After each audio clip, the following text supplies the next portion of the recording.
Hey guys, tonight we're heading back to a time when bedtime wasn't just about brushing your teeth and scrolling until your eyes give up.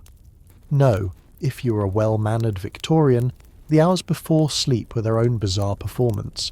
From laced corsets to coded diaries, and from muffled footsteps to vinegar nightcaps, every moment was steeped in rules that seem absolutely upside down today. You won't believe the things they considered relaxing. All right. Before you get too cozy, go ahead and smash that like button and subscribe. But only if your heart says yes. And tell us in the comments where you're listening from and what time you're crawling into bed tonight. Dim the lights, get that fan going for some background vibes, and let's chill into tonight's little adventure. It all starts in the parlour. The fireplace still glows a soft orange. The scent of coal clings to the velvet curtains, and someone is shuffling a stack of hand-cut cards at the edge of the settee.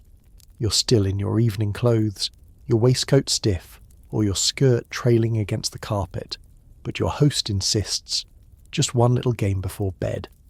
It's not just for fun, though. Parlour games in Victorian households aren't the modern kind with flashing lights or cheeky clues. No, these are clever, socially coded pastimes designed to test your wit, your nerve, or your ability to pretend you're not completely exhausted. In some households, a game called Consequences is all the rage, where each guest writes a sentence of a story on folded paper, then passes it on. What begins as polite introductions often ends in deeply silly tales about unexpected marriages and surprise moustaches. In others, you're pulled into something more theatrical. Perhaps it's tableau vivant, living pictures, where you're told to freeze mid-pose, mimicking a classical painting or historical scene, while others guess what it is. You've barely had time to digest your evening pudding, and now you're pretending to be the Venus de Milo, using nothing but a throw pillow and a shawl. Someone snorts. Someone else corrects your elbow angle.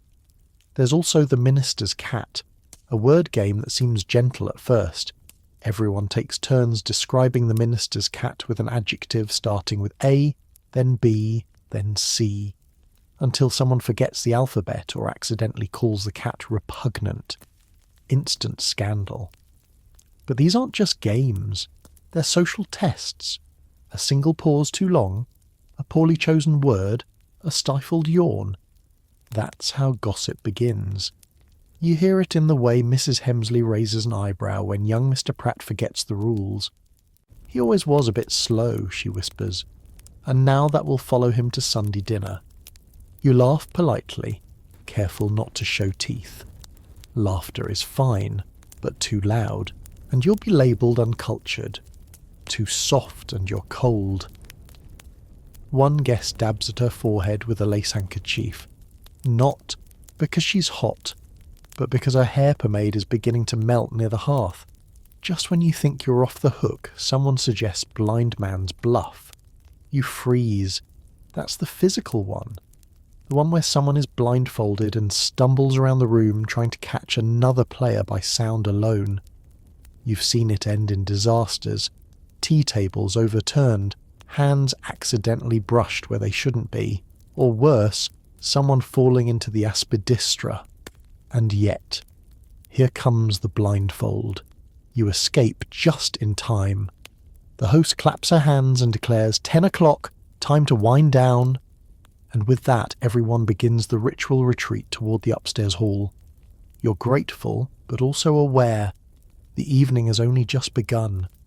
The parlour clears like a slow, elegant tide receding. You're left clutching your gloves, wondering if you passed tonight's unspoken exams. Were you witty, but not silly? Observant, but not nosy? And did you manage to laugh without revealing anything truly human? The hostess extinguishes the last lamp with a gentle click of the brass snuffer. The glow of the fire dies to a whisper. Up the stairs you go, surrounded by the creak of polished banisters and the rustle of skirts against wallpaper that hasn't been changed since before the railway arrived in town. You're not entirely alone. In front of you, one of the guests is muttering something about a charade that went too far. Apparently someone acted out Romeo and Juliet a bit too convincingly last week, and it caused a minor household scandal. Behind you, the ever-dutiful maid follows at a respectful distance, holding a warming pan in one hand and your folded nightclothes in the other. But your mind is still in the parlour. What is it about these games that leaves you feeling like you've just sat for an exam rather than a celebration? There's something deeply Victorian about it. Even leisure is a performance, and even performance is about restraint. You recall a magazine clipping someone once read aloud during dinner.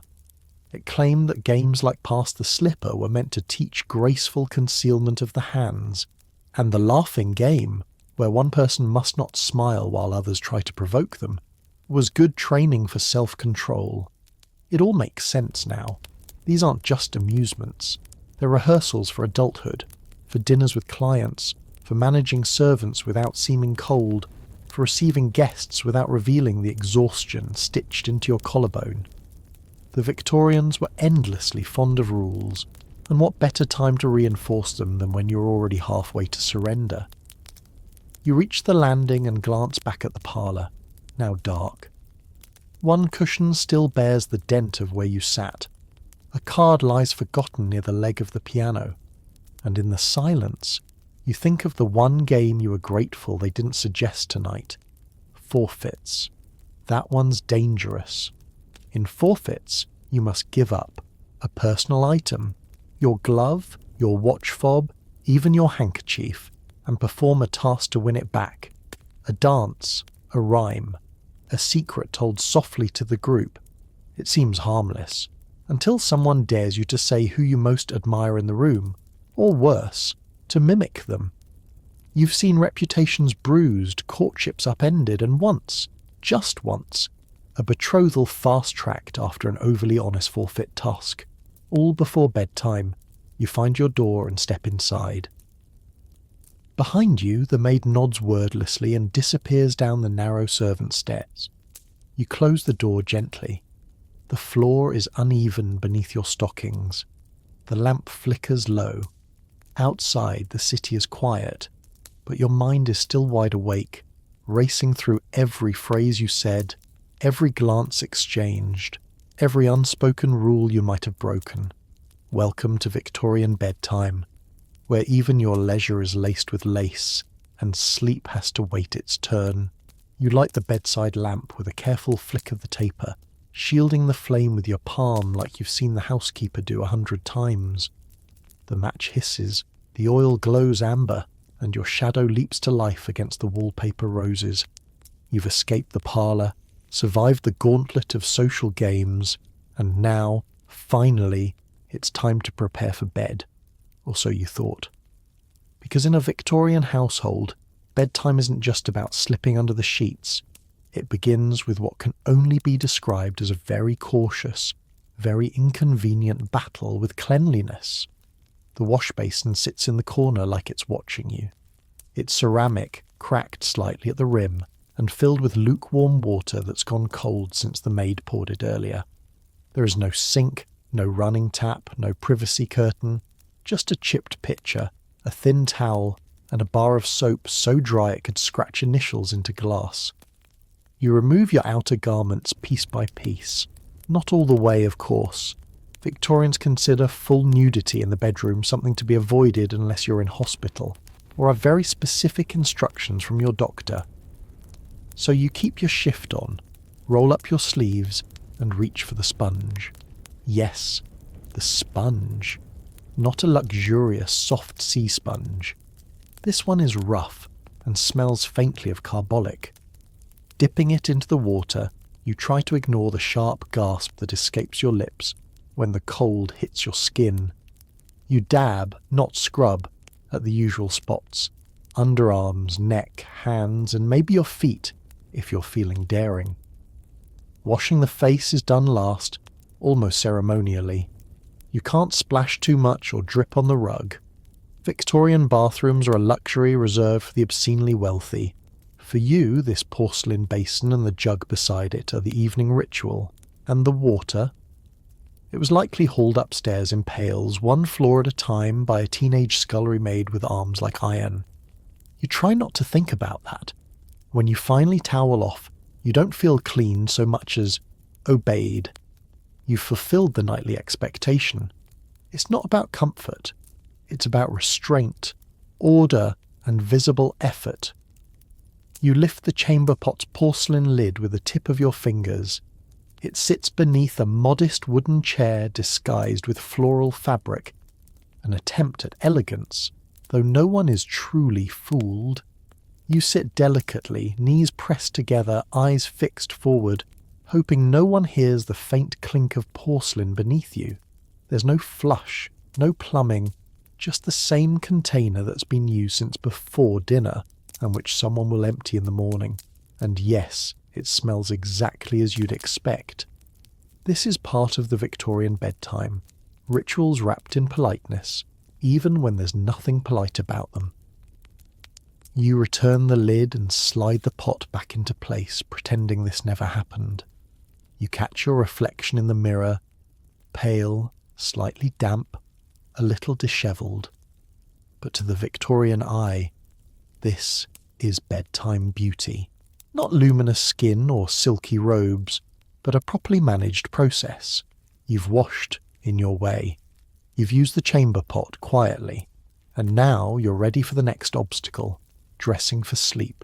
You step away from the basin, towel draped over your shoulder like a prize fighter in a corset. The air in your room has cooled. Not from any ventilation, of course, but simply because the fire in the grate was never lit tonight. Coal is expensive, and warmth is not a nightly guarantee. Your nightclothes are waiting, folded with exacting care on the corner of your chair, a linen shift, a cotton wrapper, and if the season calls for it, a pair of woolen bed socks and a flannel cap that looks suspiciously like it once belonged to your grandfather. You slip the shift over your head, smoothing the fabric with your palms. It's stiffer than you'd like, starched from last week's laundry, and tied at the neckline with a ribbon that somehow always gets caught in your hair. Nightwear in the Victorian era is not designed for lounging. It's built for decency, warmth, and survival, especially in households where morning frost appears on the inside of the windows. Once dressed, you face a small but daily dilemma. What to do with a now damp towel and sponge? There's no laundry chute, no hamper. You drape them over the back of the chair, carefully positioned so they don't drip on the rug. The sponge goes back in its basin like a sad sea creature, destined to be reused again tomorrow, and the towel is left to air dry beside the fireplace that isn't lit. The next step? Hair. Victorian hairstyles aren't just decorative, they're architectural. For women, this means long, often thick hair that has been pinned, braided, and oiled into place since morning. For men, it's slicked, centre-parted, and combed with precision. But at night, everything must be carefully undone, and then immediately redone in a more suitable fashion for sleeping. You sit at your dressing table and begin the nightly ritual, unpinning one hairpin after another. There are dozens, possibly hundreds.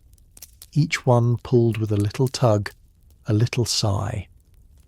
When your hair finally falls around your shoulders, there's a moment of relief, quickly followed by responsibility. Now comes the brushing. And yes, it must be 100 strokes. You remember this rule from childhood, when your governess warned that if you didn't brush thoroughly, your hair would grow in crooked.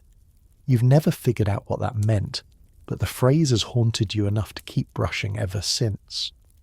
You work from ends to roots, careful not to snag, careful not to shed. Loose strands are considered unsightly and are to be collected, rolled into tidy balls and disposed of discreetly, or added to a hair receiver jar on your vanity. You've heard of girls saving enough to make jewellery. By the time you're done, your arm aches. Your hair is braided loosely, oiled with castor or rosemary, and wrapped in a soft cloth to protect the pillowcase. You glance down at your hands, dry, red-knuckled, slightly cracked from the soap. You rub a bit of lanolin on them. the smell sharp and sheepy. Then pull on a pair of cotton gloves meant to preserve feminine softness. This too is part of the nightly choreography. You don't just wash up, you armour up. You aren't going to bed. You're entering a sacred pause between performance and expectation, wrapped in fabric and rules. Now fully prepared, you sit briefly on the edge of your bed. Not in it, not yet. There are still 2 steps to go. A final look around the room, and the ceremonial entry into the strangest bed you've ever seen. The bed waits, tall and still like a ship in dry dock. It rises nearly to your waist, requiring either a small wooden stool or an ungraceful hop to ascend. You opt for the stool tonight, placing one foot carefully on its worn step and grabbing the bedpost for balance. The bed frame is carved from mahogany or walnut, dark, glossy, and unnecessarily intimidating.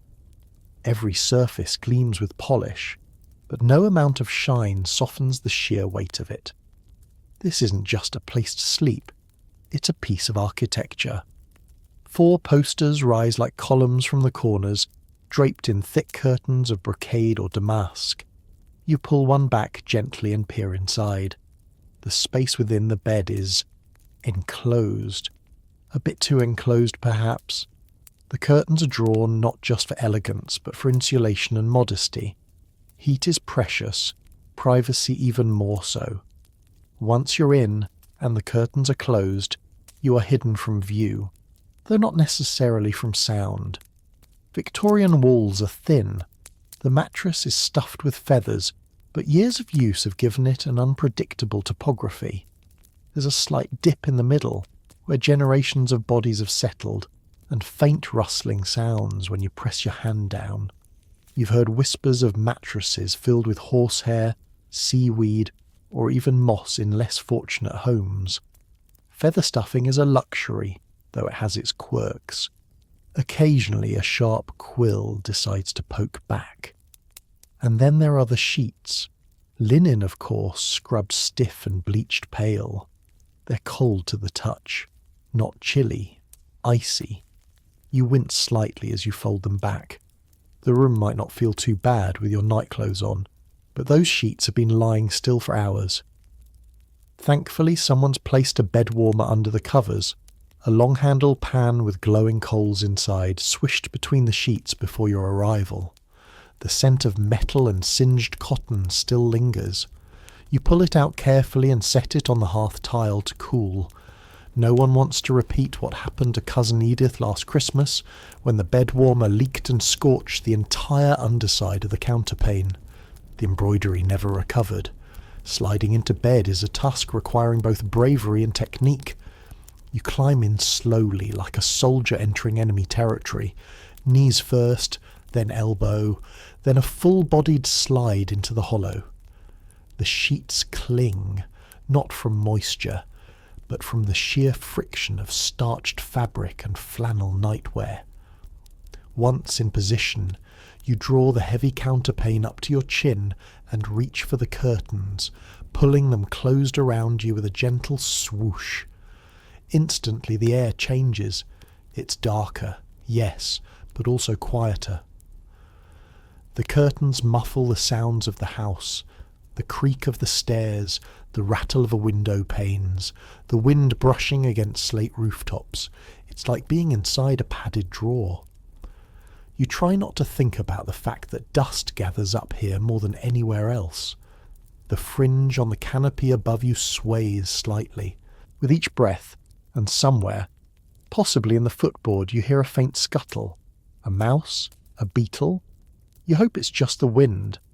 And of course, this is when the real discomfort begins. You're in bed, but you can't move much. The layers are heavy, the air thick, and you're starting to realise. You might have overdressed.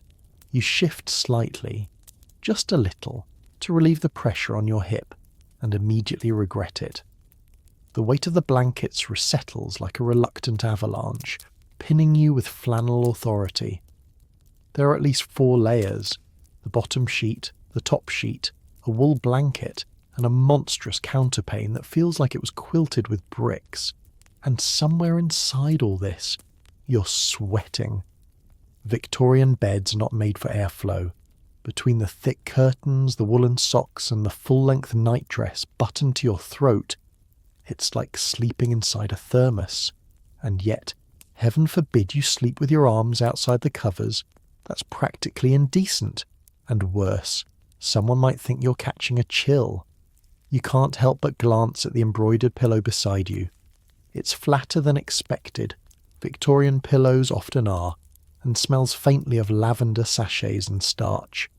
Some households stuff them with horsehair for firmness, though yours is mercifully made of down. Still, it's lumpy, like someone tried to smuggle a handful of marbles inside. You tug the covers under your chin and attempt to settle. The bed doesn't exactly invite rest. It's a fortress, a cocoon, a small plush prison. Victorians didn't see the bedroom as a sanctuary. It was a place of function, not comfort. You're here to sleep, not to unwind. And sleep must be earned, not indulged. This mindset explains a lot about your current predicament. You're technically in bed, but the process feels unfinished, like you missed a step or forgot a chore. You think about that one button left undone on your shift. Did anyone notice? Will your maid fix it in the morning, or will it be noted in some invisible column of judgment?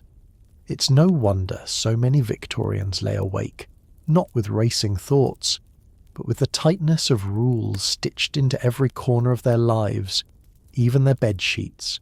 Still, you try to make yourself comfortable. You stretch one leg, only to bump into a surprisingly warm object at the foot of the bed. You freeze.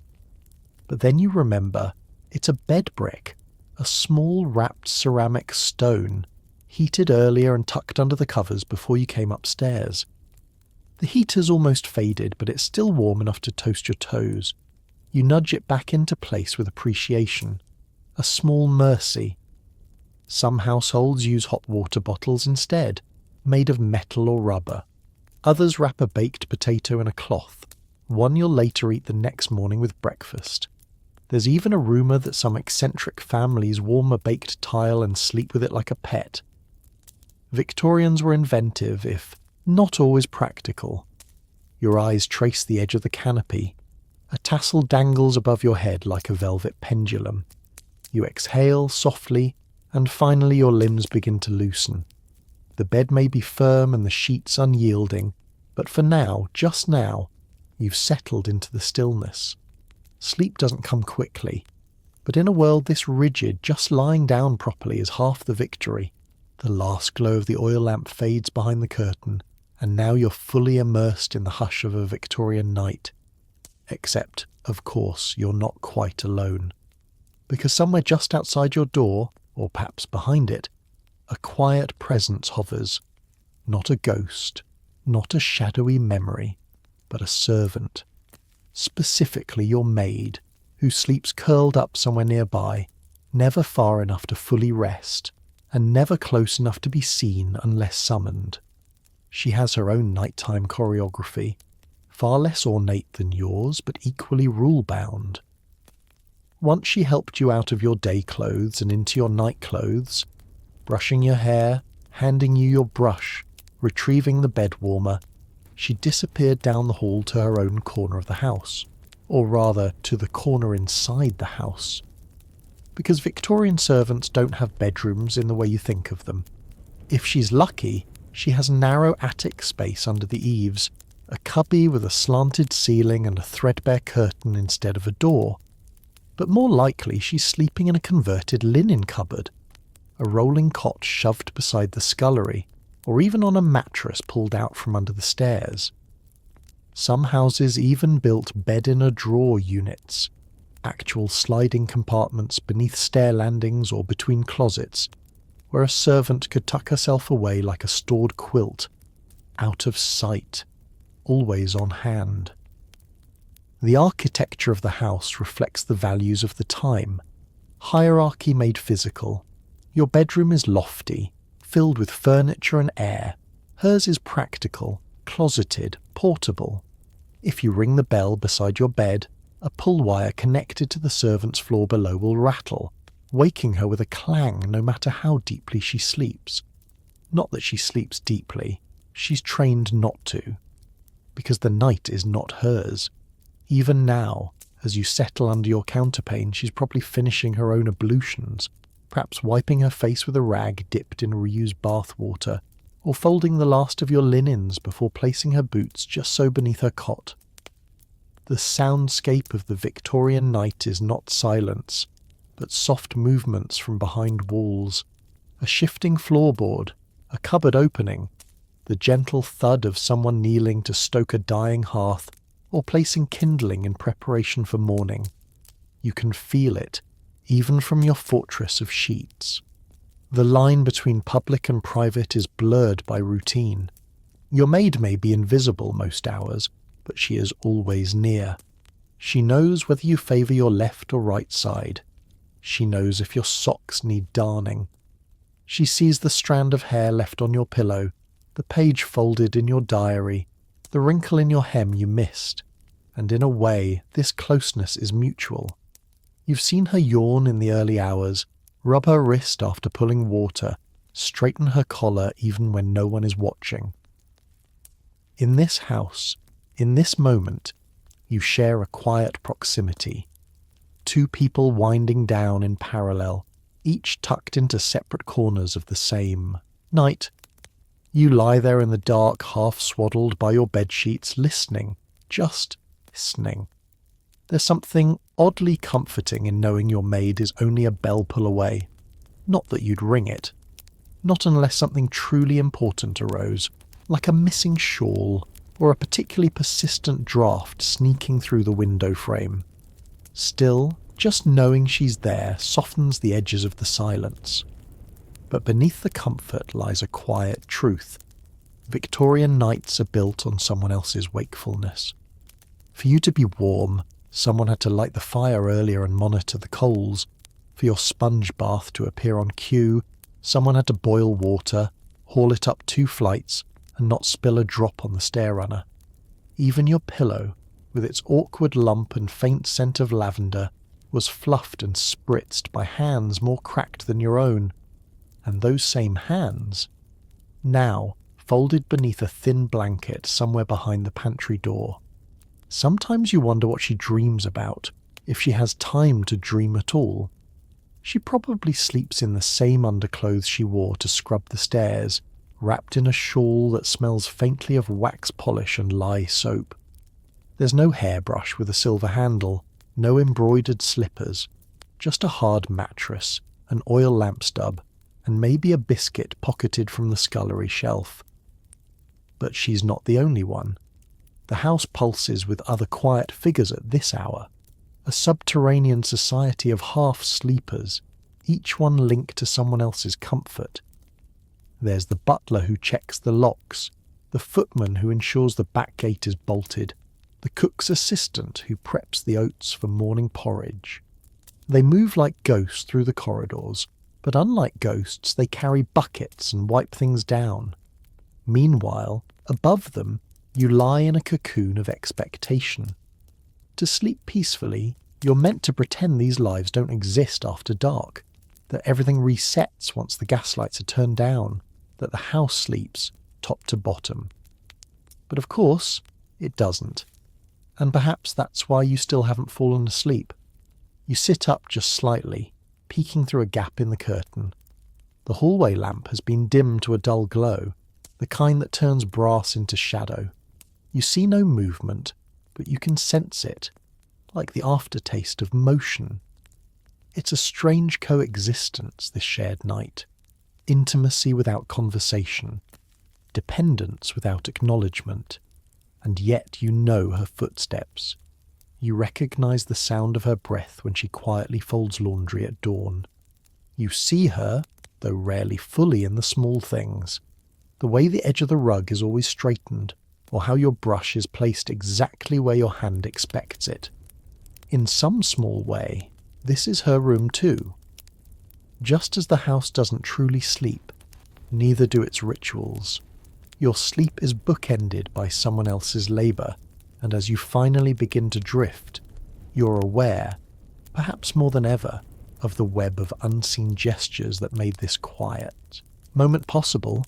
You sigh, your cheek now warm against the pillow's edge. You won't ring the bell tonight, but knowing it's there feels a little like comfort, a little like company. Some beds welcome you. Victorian beds challenge you. You've been tucked in, washed down, layered up, and loosely swaddled like a respectable adult burrito. And now, as your eyes adjust to the folds of the canopy and your limbs settle into the mattress's dips and lumps, you're left with the last and stranger stage of bedtime, navigating the bed itself. It is not soft, it is not springy, it does not cradle or conform. Instead, it offers structure, character, a firmness that makes you reflect on your posture, your choices, and whether your shoulder blade is poking directly into a loose feather. Victorian beds are not all the same, but they share a few common quirks. For one, they're often shockingly high off the ground, a carryover from earlier centuries when elevation was thought to protect against drafts, rats, and the unspoken horrors that might creep along the floorboards at night. The result? You don't just climb into bed, you ascend into it, like royalty or a particularly tired mountain goat. And once you're in, getting out again is a whole other matter. There's no rolling to the edge for a bathroom trip. That's what the chamber pot's for. Tucked discreetly under the bed, just inches from your very expensive lace-trimmed hem. But the bed's not done testing you. The bed curtains, drawn tightly around the frame, were never just decorative. They serve several purposes. Trapping warmth, creating privacy in a shared room, and muffling the many sounds of a creaky wooden house.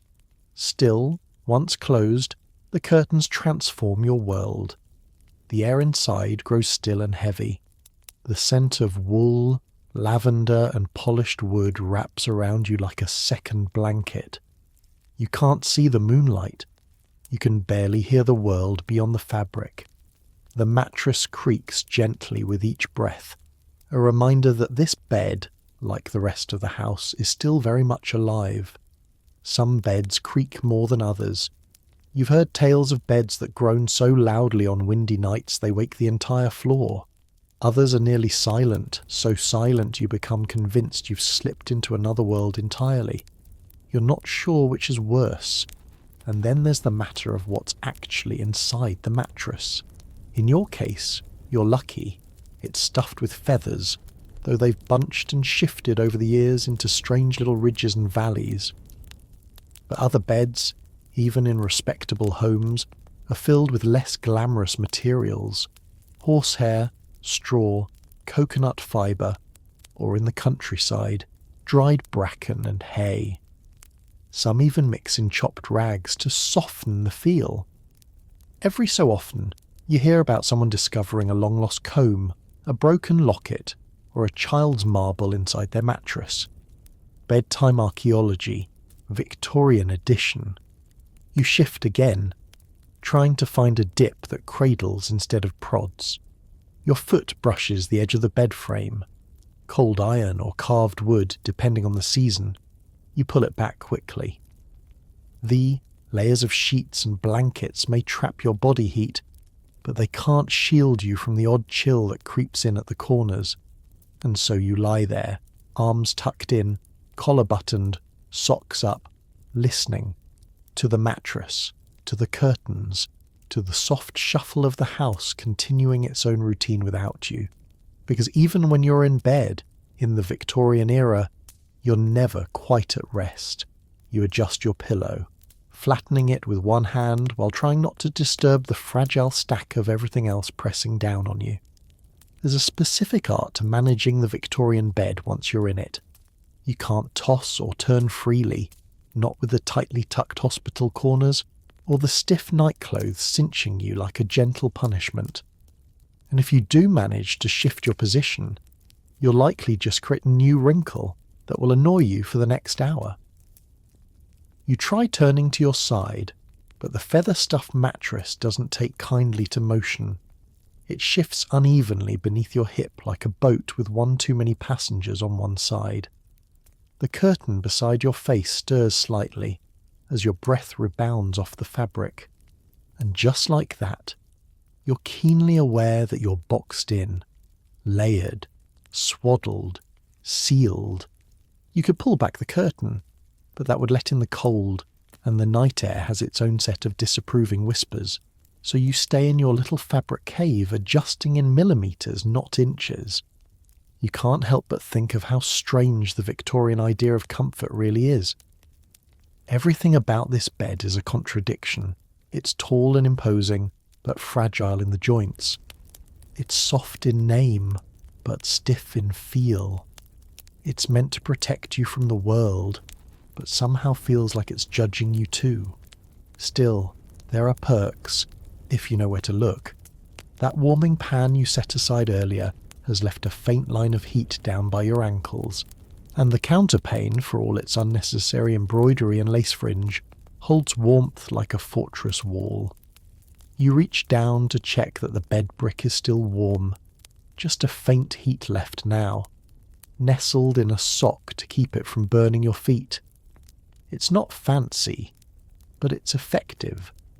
Some families even sleep with heated stones wrapped in newspaper or flannel, passed down through the years like heirlooms. You heard once that someone tucked a hot potato into their foot wraps at night, only to fry it for breakfast the next day. Efficient, if slightly unappetizing. You wonder if the pillow will ever stop smelling like starch and lavender sachet. You wonder if you'll ever stop noticing how tightly the bed curtains wrap around the corners of the mattress, forming what feels like a velvet-lined box. You wonder what time it is, and whether that distant creak from the hallway means someone else is still awake, wrestling with their own fortress of bedding. Victorian beds, you realise, aren't just places to sleep. They're statements. They say something about your class, your household's discipline, your understanding of the proper way to prepare for rest. They're meant to impress visiting aunts, to reassure your in-laws that you were raised properly, to keep dust off your face and virtue in your collarbone. You finally settle, hands folded, eyes closed, feet pointed forward and slightly separated, as though even in sleep posture matters. And just before sleep flirts with the edge of your consciousness, you remember you forgot to air out the bedclothes this morning, and someone probably noticed. You sigh, not with defeat, but with the resigned grace of someone who knows that even at rest, the performance continues. You're almost drifting, half asleep in your fortress of flannel and feathers, when the faintest click stirs you back. Not loud, not alarming, just the barely there sound of metal shifting in its slot. That's the latch on the narrow stairwell just beyond your door. You know it because you've heard it before. It's the route the maid takes on her final pass through the upper rooms. She's not here for conversation, or even to check on you, just to collect what needs collecting. Maybe she'll gather the damp towels from your washstand, or take note of which rooms will need fires relit in the morning. Sometimes she just stops to listen, briefly, to confirm all is well. You pretend to sleep. Not because you must, but because you're expected to. In a Victorian household, the hours after bedtime are not truly yours. They belong to the house, and the house is never fully still. Your thoughts drift to the narrow spaces carved just for the staff. The servant stairs, steep and utilitarian, tucked behind panelling or concealed behind doors that always squeak just a little too loudly. Unlike the grand staircase with its polished banister and portrait of Great-Uncle Horace, these back staircases are bare wood, worn smooth by hurried footsteps. No carpet, no polish, just the invisible bloodstream of the house. You imagine your maid descending now, the faint glow of her candle held low to avoid waking anyone. She's probably carrying the day's laundry bundle under one arm, her other hand brushing the wall to stay upright. By now, she's already spent 14 hours moving, folding, dusting, lifting, pouring, fetching, and her night is not done. You think again of where she'll sleep, perhaps in the sliver of attic above the scullery, under a blanket thin enough to be folded into a napkin, or in a converted cupboard, like the one you saw once during a summer visit to your aunt's.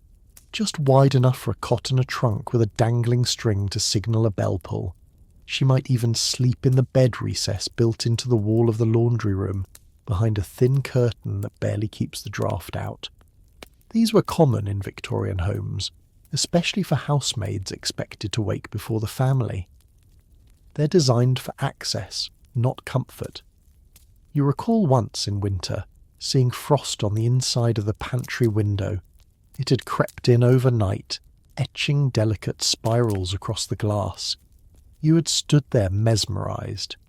Your maid, standing just behind you, had said nothing, but you realised later that she'd likely spent the night sleeping just beneath that very window, and still she'd been up before dawn, lighting the range.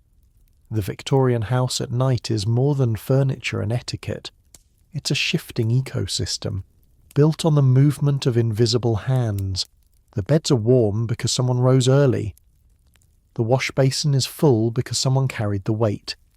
Even your hairbrush, perfectly placed, is the result of habits you never see, the quiet discipline of those who live between the bells. You roll slightly onto your side, one arm slipping free of the counterpane. The room is still but not silent. A faint scuff, the creak of a distant board. Somewhere a drawer opens and closes. The night continues its quiet choreography. You're still half listening to the house move without you, those subtle shifts behind the walls, beneath the stairs, when you remember something strange.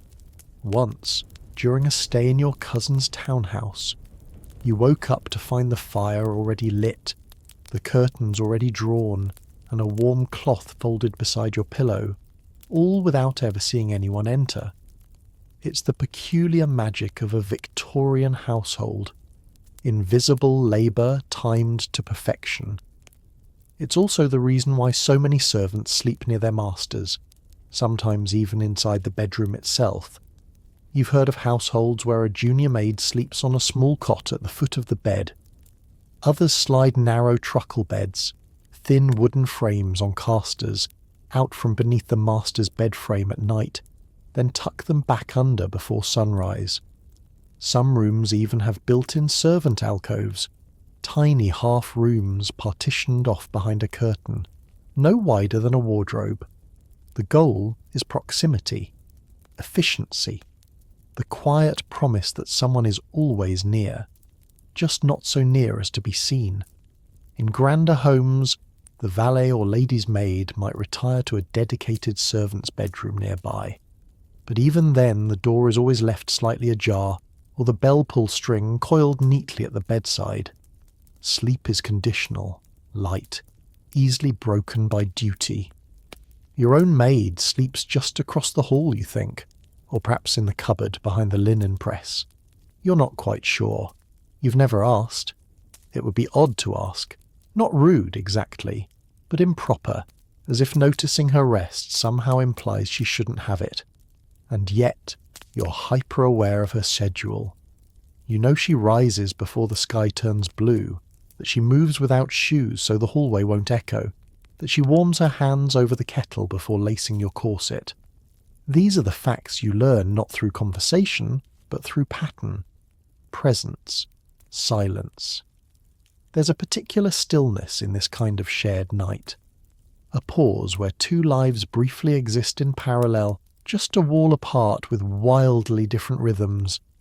You're tucked into pressed linens, sinking into a mattress built for display. She's curled around her knees beneath a scratchy wool blanket, listening for footsteps overhead.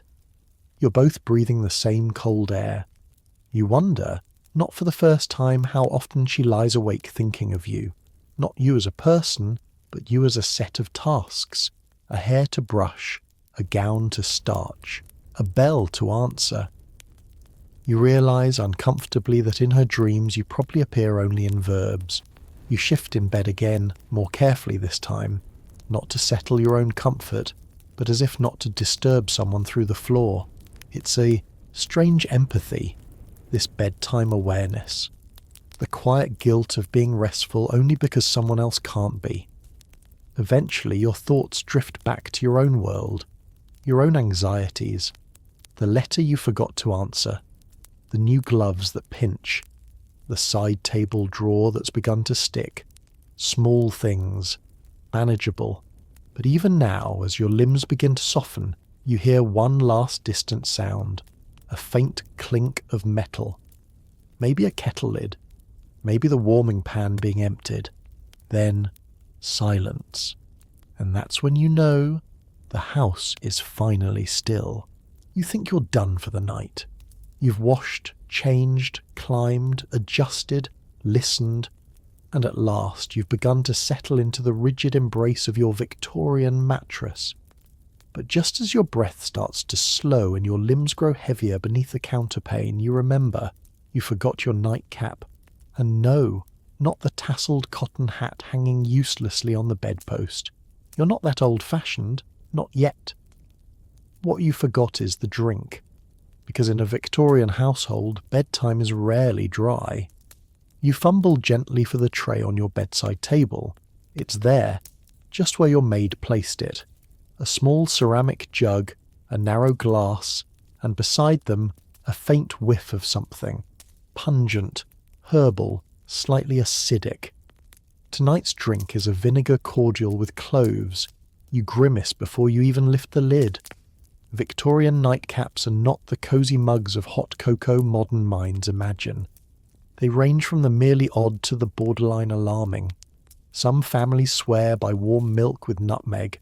Others prefer bitter tinctures made from gentian root or rhubarb, allegedly to settle the humours. There's even a popular tonic made of lemon juice, molasses and cayenne pepper, meant to clear the lungs, stimulate digestion, and possibly strip wallpaper. And then, of course, there's sherry. A safe choice, if slightly frowned upon for the unmarried or under 30. Still, a thimbleful of sweetened wine before bed is hardly scandalous, and most households indulge quietly. You once stayed at a cousin's where everyone received a dram of port in matching etched glasses each night, delivered on a silver tray by a footman who knocked once and never made eye contact. You remember thinking it was oddly elegant, and also oddly clinical. Tonight's vinegar concoction, however, is less elegant and more aggressive. You take a small sip. It tastes like pickled fire. Your eyes water.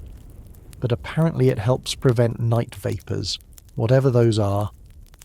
A magazine clipping tucked into your diary once promised that such tonics fortify the nerves and keep melancholy from the bedchamber. You're not sure about your nerves, but the sheer strength of the flavour has certainly startled you into full awareness again. Some people swear by spoonfuls of treacle.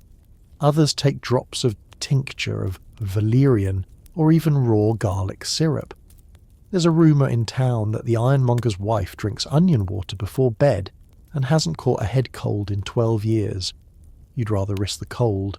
Still, you can't help but appreciate the ritual of it all. There's something grounding in the predictability of the tray, the glass, the peculiar taste. It marks a boundary. Day becomes night.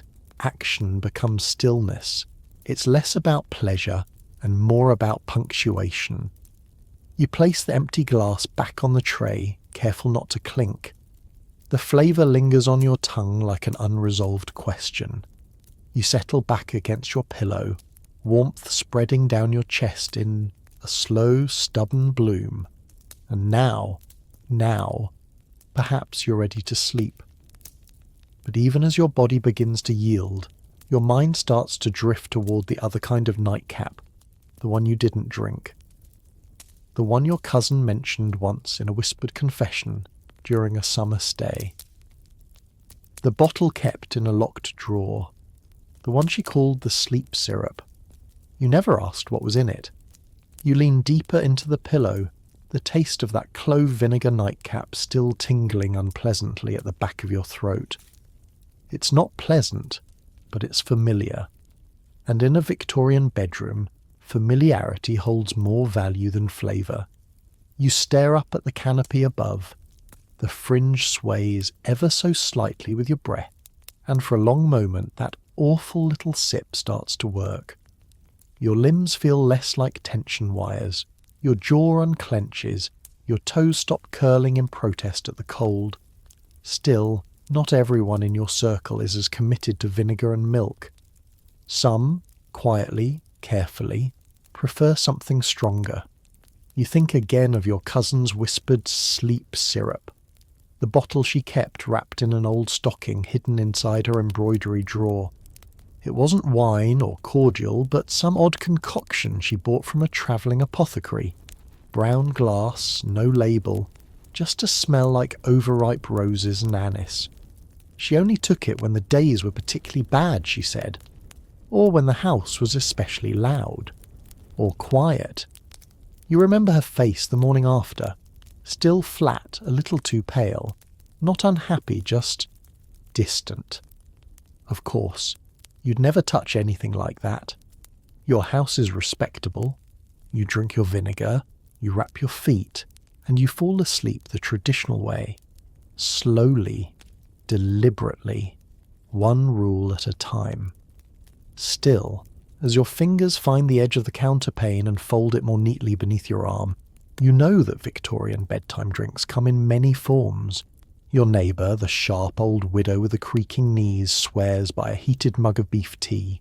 Salty, rich, more broth than beverage. The doctor who visits your father keeps a flask of what he calls restorative tonic that smells suspiciously like gin and cough syrup. Even your governess once confessed to sneaking a splash of bitters into her tea before bed. She claimed it was good for digestion, but the way she said it made you wonder what else she was trying to swallow down. Some drinks are tradition, others are escape. You shift your weight and glance toward the bedside table. The tray sits quietly, its contents already settling into their overnight positions. The glass is rinsed, the jug capped, the cloth napkin folded with a precision only someone in stiff sleeves would bother with. All around you, the room breathes in its silent routine. The walls do not creak, the curtains do not flutter. The house has finally settled into its deeper rhythm, and now so do you. Your stomach feels just a bit warm, not from pleasure, not from indulgence, but from completion. The drink wasn't delicious, it wasn't even comforting, but it was expected, and in this world that's often enough. As your eyes begin to close, you think, briefly, of what drinks will await you tomorrow. Perhaps something milder, perhaps something sweet. But most likely, the same as always, vinegar, cloves, and a steadying hand at the tray. Because Victorian rest doesn't come from stillness. It comes from repetition. You would think the lights simply go out and that's the end of it. But in a Victorian home, turning off the lights is a whole production, especially when those lights involve open flames and complicated levers. Your lamp burns low on the nightstand, its flame shrinking with the last of the oil. It's tempting to blow it out like a birthday candle, but that would be terribly improper. You reach for the brass snuffer, shaped like a tiny bell on a hinged stick. Every house has one. Some are ornate with engraved handles and little clawed feet. Yours is plainer, but still dignified. You lower the cone over the flame slowly, listening for that little sigh, the soft thump of the lamp giving into darkness. That moment, oddly tender, always feels ceremonial. And just like that, your room is wrapped in shadow, with only the glow of the hallway gaslight seeping through the thin gap under the door. But the real trick isn't extinguishing the flame. It's making sure nothing accidentally relights itself in the middle of the night. Fire in Victorian times is both friend and very real foe. It warms the parlour, it boils your tea, it lights your reading corner, but it also hides in chimney flues, lives behind coal grates, and dances far too easily across muslin curtains. You rise reluctantly from your bed, socks scuffing on the cold floorboards, and make your final safety check. The coals in the bedroom grate have already gone dull, their edges glowing like distant embers. You poke them once with the iron tongs for good measure, just to be sure no rogue spark is planning mischief. Some households cover their grates with damp cloths or metal hoods before bed, a precaution learned from someone else's cautionary tale. Then you check the window latch. Is it fully closed? Not because you're afraid of intruders, but because a night breeze might stir the drapes too close to a candle, or worse, invite a puff of air into the chimney and send ashes fluttering like fireflies. Your eyes sweep the floor. Nothing flammable near the hearth. The bed curtains are tied back far enough. The warming pan is cool to the touch, resting on the slate tile. You even feel the top of the oil lamp making sure it's no longer hot. It's a delicate dance between comfort and caution. You're not paranoid. You're just trained. Every Londoner has heard the stories. Row houses reduced to cinders, an entire block smothered in smoke because someone fell asleep with the grate open. Besides, your dressing gown is made of brushed cotton, and your bed canopy is velvet. You've seen how quickly both can catch fire during a hearth cleaning. You climb back into bed, body quickly reminded of its former warmth. But now your eyes are wide open again, alert from the circuit you've just completed. You pull the covers tight and take one last look at the faint light flickering under the door. The house seems quiet, compliant, but you know better. In a Victorian night the fire may sleep, but it always sleeps lightly. You settle back under the covers, but your mind hasn't quite followed. There's a hum in your chest, a residue of all that checking and double-checking. A Victorian bedtime doesn't leave much room for spontaneity, and even sleep itself must be earned through ritualized vigilance. You shift onto your side. The pillow is still cool where you haven't touched it, and the faint scent of scorched coal lingers near the curtain seams. Somewhere deep in the house a floorboard sighs. You tell yourself it's just the timber adjusting to the chill. Still, part of your attention remains fixed on the emberless hearth across the room. The grate is black now, barely visible in the low light, but your ears are tuned for that tiny tick or pop, the warning sound that something somewhere still smoulders. Some families sleep with a bucket of sand or water nearby just in case. Others place a cast iron fender in front of the grate, not for decoration, but as a barrier.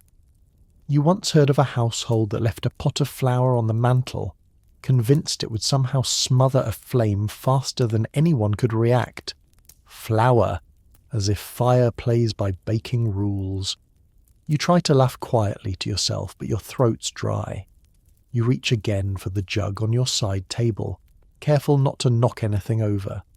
The water is tepid now, and the ceramic cup is chipped at the rim, but you drink anyway. Even that small action feels like it must be done neatly, correctly, without a splash. No one's watching, but you've lived with these rules long enough that they've become internalized spectators. You set the cup down and stare up at the ceiling. In some homes, people sleep with a handbell beside the bed, not just for summoning the maid, but for raising an alarm. Fires travel fast in connected homes. A fallen candle in one room can become a neighbourhood tragedy by dawn. And yet, for all this caution, the house feels safe now. Not because it is. Houses of this era are made of dry wood, woven cloth and open flames. But because you've done what you're supposed to do. You've followed the protocol, you've performed the evening dance, and in the Victorian world, performance is protection. The curtains are drawn, the gas is off, the warming pan has cooled, the bell pull cord lies still at your bedside, and the house, finally, goes quiet. You sink back into your pillow, a little less rigid this time. Your eyes flutter, your breathing steadies. And as your thoughts begin to blur into the edge of sleep, one last idea drifts lazily across your mind. Tomorrow night, you'll do it all again. The sponge bath, the vinegar cordial, the hair brushing, the checking of coals. Not because it's relaxing, but because it's expected. And in a world this particular, even sleep must be earned in layers. The room is still. The coals are quiet. The nightcap is long finished, and just as you finally begin to slip towards sleep, truly slip, you remember something. You forgot to write in your diary. You sigh, barely audible even to yourself, and fumble for the slim notebook tucked inside the drawer of your nightstand. It's not large, just a palm-sized volume wrapped in worn leather with a brass clasp that clicks softly as it opens. The pen is already there, its nib wrapped in blotting paper. It's all part of the routine, because in the Victorian world, going to bed without recording the day feels incomplete, like leaving a room without closing the door. You shift up onto your elbows and tilt the book to catch the last ambient glow from the hallway lamp. The pages are cream-coloured and faintly lined, your handwriting so tight and looping that even you have trouble reading it back. Copperplate is elegant, yes, but it's also a bit of a nightmare when you're half asleep. Still, you write. Not everything, of course. You've learned how to write around certain truths. Today's entry might mention that the parlour game was spirited, but not that Mr. Wexley sat far too close on the ottoman. It will note that the vinegar cordial was invigorating, not that it nearly made you gag. It may even mention the bed warmer without confessing the scorch mark it left near your ankle, because diaries are not just private. They are, in some odd way, performative. They are the final audience, the ritual bow after the curtain drops. You write in third person sometimes, or in half code. A certain phrase might stand for disappointment. A sequence of initials might hint at an argument. One dot in the corner of the page means the maid left your hairbrush out of place. 2 dots means you noticed and said nothing. You once saw your aunt's diary. She colour-coded hers with ink powders, sepia for annoyance, violet for surprise, crimson for admiration. She called it mood mapping. You call it a lot of work. Still, there's something soothing about the motion of the pen across paper, the scratch of the nib, the way a sentence curves and settles. It's quieter than talking, and somehow more honest. You pause to think, nib resting lightly above the page. What will tomorrow bring? Laundry, perhaps? A visit from your cousin? A letter to answer? You jot down a reminder in the margin. Check glove drawer. Left thumb hold thin. Then you close the book. The clasp clicks softly. The day is now recorded, however obliquely, and with that the last chore is done. You return the diary to its drawer, not under the handkerchief stack where it might tempt the maid's curiosity, but just beneath your bedtime novel. Easy to find, easy to hide. You settle back again. Eyes heavier now. The bed, though rigid, no longer feels unwelcoming. It has accepted you, in the way Victorian things do. Not warmly, but obediently. You lie back, satisfied, the faint scent of ink still clinging to your fingers. There's a small blot of blue on your thumbnail just under the edge, proof of completion, proof that the day has, in the most Victorian sense possible, been properly closed. Not with emotion, not with rebellion, but with tidy lines and deliberate penmanship. Outside your bed curtains, the house has gone entirely still. The fire is out, the lamps are dark, and the servants' corridor has gone quiet. But even in this hush, you can't help thinking, how many others are writing right now too? Because journaling isn't just something you do. It's what everyone around you does, in one form or another. Your older brother records his diet and his temperature every single day, convinced it will reveal something medically significant. Your neighbour writes down how many times her dog sneezed. The family down the road keeps a log of how many guests smiled during dinner, graded silently and tallied afterward. There is, you suspect, a compulsive urge among Victorians to quantify life, to trap it in ink before it slips away, not because they fear forgetting, but because they fear living improperly. A diary isn't just a record, it's a ledger, and you're both the accountant and the product. You once read an article advising young women to record their evening state, a daily summary of the condition of one's soul, wardrobe, and digestion. You're not sure which of those mattered more. For now, you've captured only fragments. The feeling of your fingers slipping on the vinegar bottle. The way the bed curtains held your breath like a second set of lungs. The way Mr. Wexley's glance lingered half a second longer than was decent. Nothing scandalous, nothing untrue, just enough. Always just enough. You shift gently, nudging the diary drawer closed with the heel of your hand. It thuds with a soft finality. The room welcomes the quiet again. You know the maid will find your blotting paper in the morning and replace it without a word. The pen will be wiped, the diary untouched, and yet she will know, without ever reading a word, what kind of night you had. Because Victorian houses are built on signs, clues, traces, and the people within them become masters at interpreting the unspoken. Your pillow feels warmer now.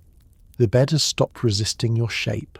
You can feel the linen smoothing into your outline, the mattress embracing your weight with faint creaks of acceptance.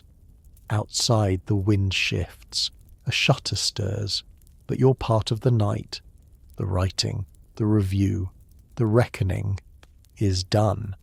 And with that, the only task left is the most difficult one of all, letting go of the day. The diary is tucked away, the lamp is cold, and the house has fallen into a disciplined kind of silence, the kind that wraps around you like wool, thick, comforting, but hard to breathe through. You lie still. But stillness, in a Victorian bed, is never quite synonymous with comfort. Part of the discomfort stems from what you're wearing. The nightgown, for starters, is not the soft cotton confection modern daydreamers imagine. It's stiff with starch, buttoned high at the throat, and heavy enough to double as a curtain. Your sleeves are gathered at the wrists with tiny pearl buttons, adorable in daylight, impossible to undo without help. You tried once to sleep with them unfastened, but the cuffs flapped about all night like moth wings. Never again. And then there are the bed socks, thick wool, hand-knitted, scratchy in that special way that makes your ankles itch just thinking about them. But you wouldn't dare remove them. Not only because the floor is cold, but because sleeping barefoot feels vaguely rebellious. If you're particularly proper, or someone else is in the house, you might also wear a night wrapper, a sort of padded dressing gown worn over your nightgown. Quilted, ribbon-tied, and slightly ridiculous. It's not for sleeping, but for being seen just before bed. You once wore yours to answer a knock at the door, and spent the next week fending off compliments that were somehow insults in disguise. So modest, they said, with smiles too polite. The final touch? A hairnet or sleep cap, not for warmth, but to prevent your carefully brushed and oiled hair from tangling against the linen pillow. This cap never fits properly. It slips backward by morning, but without it, your morning routine will double in length and effort. So you lie there, capped, socked, collared, and cocooned. You're not in pyjamas, you're in defensive sleepwear, designed to preserve your dignity, your health, and your hairstyle. You wiggle one toe and feel the wool rub against your foot. Your arms rest stiffly against your sides, sleeves whispering with each tiny shift. There's a kind of restraint that settles over you, not just physical, but emotional. In the Victorian mind, sleep was not supposed to be indulgent. It was practical. It was regenerative. It was earned through cleanliness, order, and self-control. A person who slept well was a person of good conscience and strong character. A person who tossed and turned too much, well, that suggested unrest, a weak will, possibly even a digestive imbalance. So you don't toss, you don't sigh, you don't kick the counterpane aside and announce your misery. You lie still, because that is what sleep looks like, even if your shoulder aches, even if your ribs feel pinched from the corset you only partly loosened, even if your feet are overheating in their woolen tombs. Stillness is part of the costume, and tonight you are fully dressed for the role. Your body obeys the stillness, but your mind, not so much. It wanders now, not in dreams, but in fragments, half-thoughts caught between corset seams and collar buttons. And every time you try to drift off, you're reminded, somewhere, somehow, of one more thing you forgot. Was it the window latch? Did you turn your stockings inside out before placing them in the laundry pile? Did you leave your gloves too close to the grate? Sleep comes slowly when you're dressed for modesty and thinking in checklists. Your collar is a little too high. Your elbows pinched by the nightgown seam.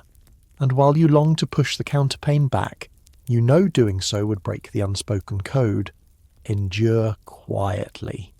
Victorian sleep is not supposed to be about indulgence or pleasure. It's about form and function. Like everything else, even the furniture agrees. Your bed, though grand, is not made for flopping into. It's for entering correctly, sitting, turning, lying, folding hands. The entire process resembles a ritual more than a retreat. And the idea of a casual sprawl? Unthinkable. No one lies diagonally. No one kicks off the sheets. You once heard a story of a girl who twisted her quilt in the night and was later sent to a corrective sleep therapist. Or maybe it was just a very strict aunt. You shift minutely. The cap slips forward on your forehead. You reach one hand up, brush it back, and instantly regret moving. Now the sheets have wrinkled. You feel them creasing under your hip like a reprimand. Some people claim that Victorian nightclothes improve posture during sleep. The high collars supposedly train the neck to remain straight, the long sleeves keep arms close to the torso, and the buttoned cuffs prevent overextension. You can't say whether that's true, but your back certainly feels aligned, painfully so. Then there's the warmth. The socks have become foot-sized ovens. Your shift clings with a heat that's more oppressive than comforting. But you don't remove them, because that's not what's done. You close your eyes again. Think of the morning routine, the cold floor, the ewer of chilled water, the corset to be laced, the hair to be unwrapped and brushed again. Sleep is meant to bridge you to those things, to prepare you, not free you. Rest is a tool, not a reward. You can't help but marvel at how much effort has gone into simply being horizontal, how a bed, meant to soften, instead defines, how a nightgown, meant to comfort, instead disciplines. And yet, here you are, wrapped, warmed, watched by no one, and yet following every rule. Stillness again, one breath, then another. Eventually your limbs begin to forgive you. The collar stops itching. The socks become background noise. The creases smooth themselves. Sleep arrives not with fanfare, but with acceptance. Not of comfort, but of custom. You don't sleep despite the clothing. You sleep because of it. Because every button, every seam, every quiet discomfort reminds you that you're doing things properly. And in the Victorian world, sometimes that's all the permission you need to rest. The house is utterly silent now. No shifting floorboards, no kettle lids clinking in the scullery, no creak from the servant stair. Even the wind has stopped testing the window latch. You might think this is finally your cue to sink into sleep, but in a Victorian home, silence isn't just expected, it's enforced. It starts at 10 o'clock sharp. Earlier in stricter homes, it's the unspoken curfew of sound. From that moment on, voices must lower to murmurs. Piano lids are shut. Boots are removed at the door. Even coughing is best done discreetly, perhaps into a handkerchief in the hallway. Noise, after all, isn't just inconvenient. It's morally suspect. The Victorians believed that restfulness reflected inner order. A noisy household was considered a disorderly one, and disorder suggested weakness, or worse, poor upbringing. So families trained themselves to walk in soft-soled shoes, to close drawers without slamming, to hold their breath when climbing stairs late at night. You once visited a friend's house where even the dog war felt on its paws. Inside your own room, you feel this expectation seep into the walls. The thick bed curtains help muffle the rustle of your sheets. Even your breathing feels like it should be tidied up, kept even, polite, untroubled. You once sneezed in the middle of the night and startled not just yourself but the maid sleeping 2 rooms over. She appeared with a shawl and a vial of camphor before you'd even finished apologising. And then there's the matter of the ticking clocks. Every room in the house has one. Mantel clocks, pocket watches, gilded timepieces nestled in glass domes. Each one ticks on its own schedule, some louder than others. At night those ticks seem to swell.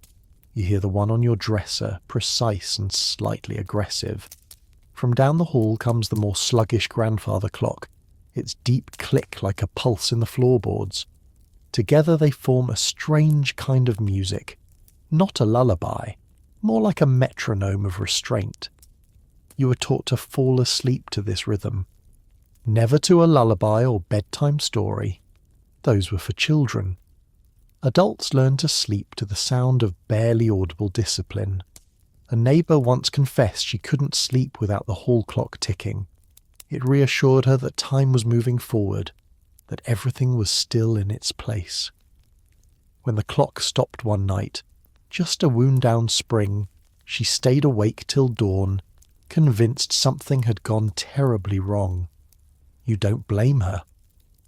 Because in the stillness of this hour, every sound, or its absence, means something. A creak is suspicion. A thud is failure. A whisper might be curiosity, or even impropriety. And silence? Silence is a statement. You lie there, matching your breathing to the clock on your dresser. Tick, inhale. Tick, exhale. You once read that factory girls did the same thing with loom noise during their 10-minute rest breaks.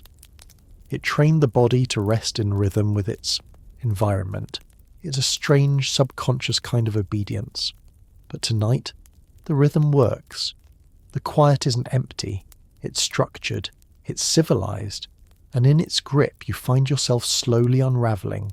Your eyes are closed now, but your ears remain open, trained by years of expectation to respond not to sudden sounds, but to their absence. There's a phrase you once overheard at a dinner party, spoken with amused pride by an older aunt. We train our girls to sleep quietly, so that if they ever make noise it must be for something serious. Everyone had laughed gently. You didn't. You'd understood too well. Victorian quietude isn't just a matter of politeness, it's a social signal. Those who sleep soundlessly are considered composed, trustworthy, reliable. The kind of person who could be entrusted with the silver keys or a cousin's secret. Those who mutter in their sleep, toss, sigh, or, heaven forbid, grind their teeth. They're marked, subtly, as people to be watched. You once shared a room with a distant relation for a summer. She kicked the covers off every night and mumbled into her pillow like a theatrical character mid-soliloquy. The housekeeper noted it once quietly while pouring tea. By the end of the week, your cousin had been reassigned to a room farther down the hall, closer to the laundry and farther from the drawing room. She never said anything. But she folded her napkin too tightly at breakfast for the rest of the season. That was when you first understood the Victorian principle. Noise has consequences. It's why everything in your room is designed to absorb sound. Heavy rugs, thick curtains, velvet upholstery. Even the wallpaper, once damp with paste, seems to absorb your breath like a sponge. Your door doesn't latch loudly. Your chamber pot lid fits snugly. The very walls seem to conspire in your silence.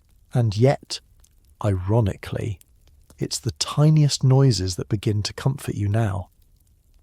A faint creak from the hallway. The familiar whir of the grandfather clock as it prepares to strike the hour. the distant swish of the maid's skirts as she extinguishes the final gas sconce in the back stairwell. You know these sounds. They are part of the score. They don't disturb you. They anchor you. Because in a Victorian night, true peace is not found in absolute stillness. It's found in the deliberate, purposeful quiet, where everything has a place, every step is muffled, every breath is measured. You exhale once, slowly. The kind of exhale that releases the last bit of resistance. Your fingers loosen their grip on the counterpane. Your legs stop bracing against the chill. And just as your mind begins to finally drift, the grandfather clock strikes 12. Not with a clang, not with drama, just a firm, measured bong. 1, 2, 3. Each chime like the punctuation at the end of a long, tightly written sentence. 12. Midnight. You lie still. Not out of stiffness now, but because stillness has finally become natural. The house does not congratulate you, it simply continues. And now, at last, you continue with it. Midnight has passed, but your body doesn't notice. It's too wrapped in wool, routine, and the soft rhythms of quiet. Still, something in the room feels different. Not colder, not louder, just altered. You glance toward the chair in the corner, where your dressing gown hangs neatly over the back. Something about the way the fabric folds reminds you. You were meant to change into the morning wrapper tonight. Not because of grief, not because anyone has passed, but because someone in the household is absent, travelling unexpectedly, gone to convalesce, or perhaps simply delayed by weather and trains. And in the Victorian world, absence carries weight. It leaves an imprint, and that imprint touches even the smallest things, like your nightwear. You forgot to change, and now, wrapped in your usual cotton gown, you feel strangely overdressed and under-observant at the same time. There's no rule book that demands this shift, but the household expectations are clear. When a member of the family is away, especially without a fixed return, those left behind are expected to carry a trace of that absence in their routine. Lighter conversation, subtler colours, even, when appropriate, the substitution of regular sleepwear for darker tones. Your morning nightdress is nothing grand, just a charcoal grey version of your usual shift, with a plainer neckline and black ribbon at the cuffs. The wrapper that goes over it is trimmed in black piping, the pockets lined with grey silk. These garments are not sad, they are symbolic. They say, someone is missing, and we notice. You sit up slightly in bed, unsure whether to rise and change, but the warmth is too strong, the weight of your blankets too convincing. You stay still, choosing instead to mark the moment inwardly. In some homes, families keep mourning slippers by the bedside, soft-soled black velvet, worn only during periods of absence or quiet reflection. Others light a lamp in the hallway and place a scarf over the shade, dimming its glow until the traveller returns. These acts aren't grand, but they are deeply noticed. You remember when your older brother first left for boarding school. Your mother changed into her grey dressing gown for 3 nights, even though no one mentioned it aloud. You remember the silence at supper, the way the housekeeper laid one less place at the table, but still smoothed the cloth where his plate would have sat. Even sleep adjusted. The clocks were wound more quietly. The footfalls on the stairs were softer. Conversations shifted away from cheer and toward neutral ground.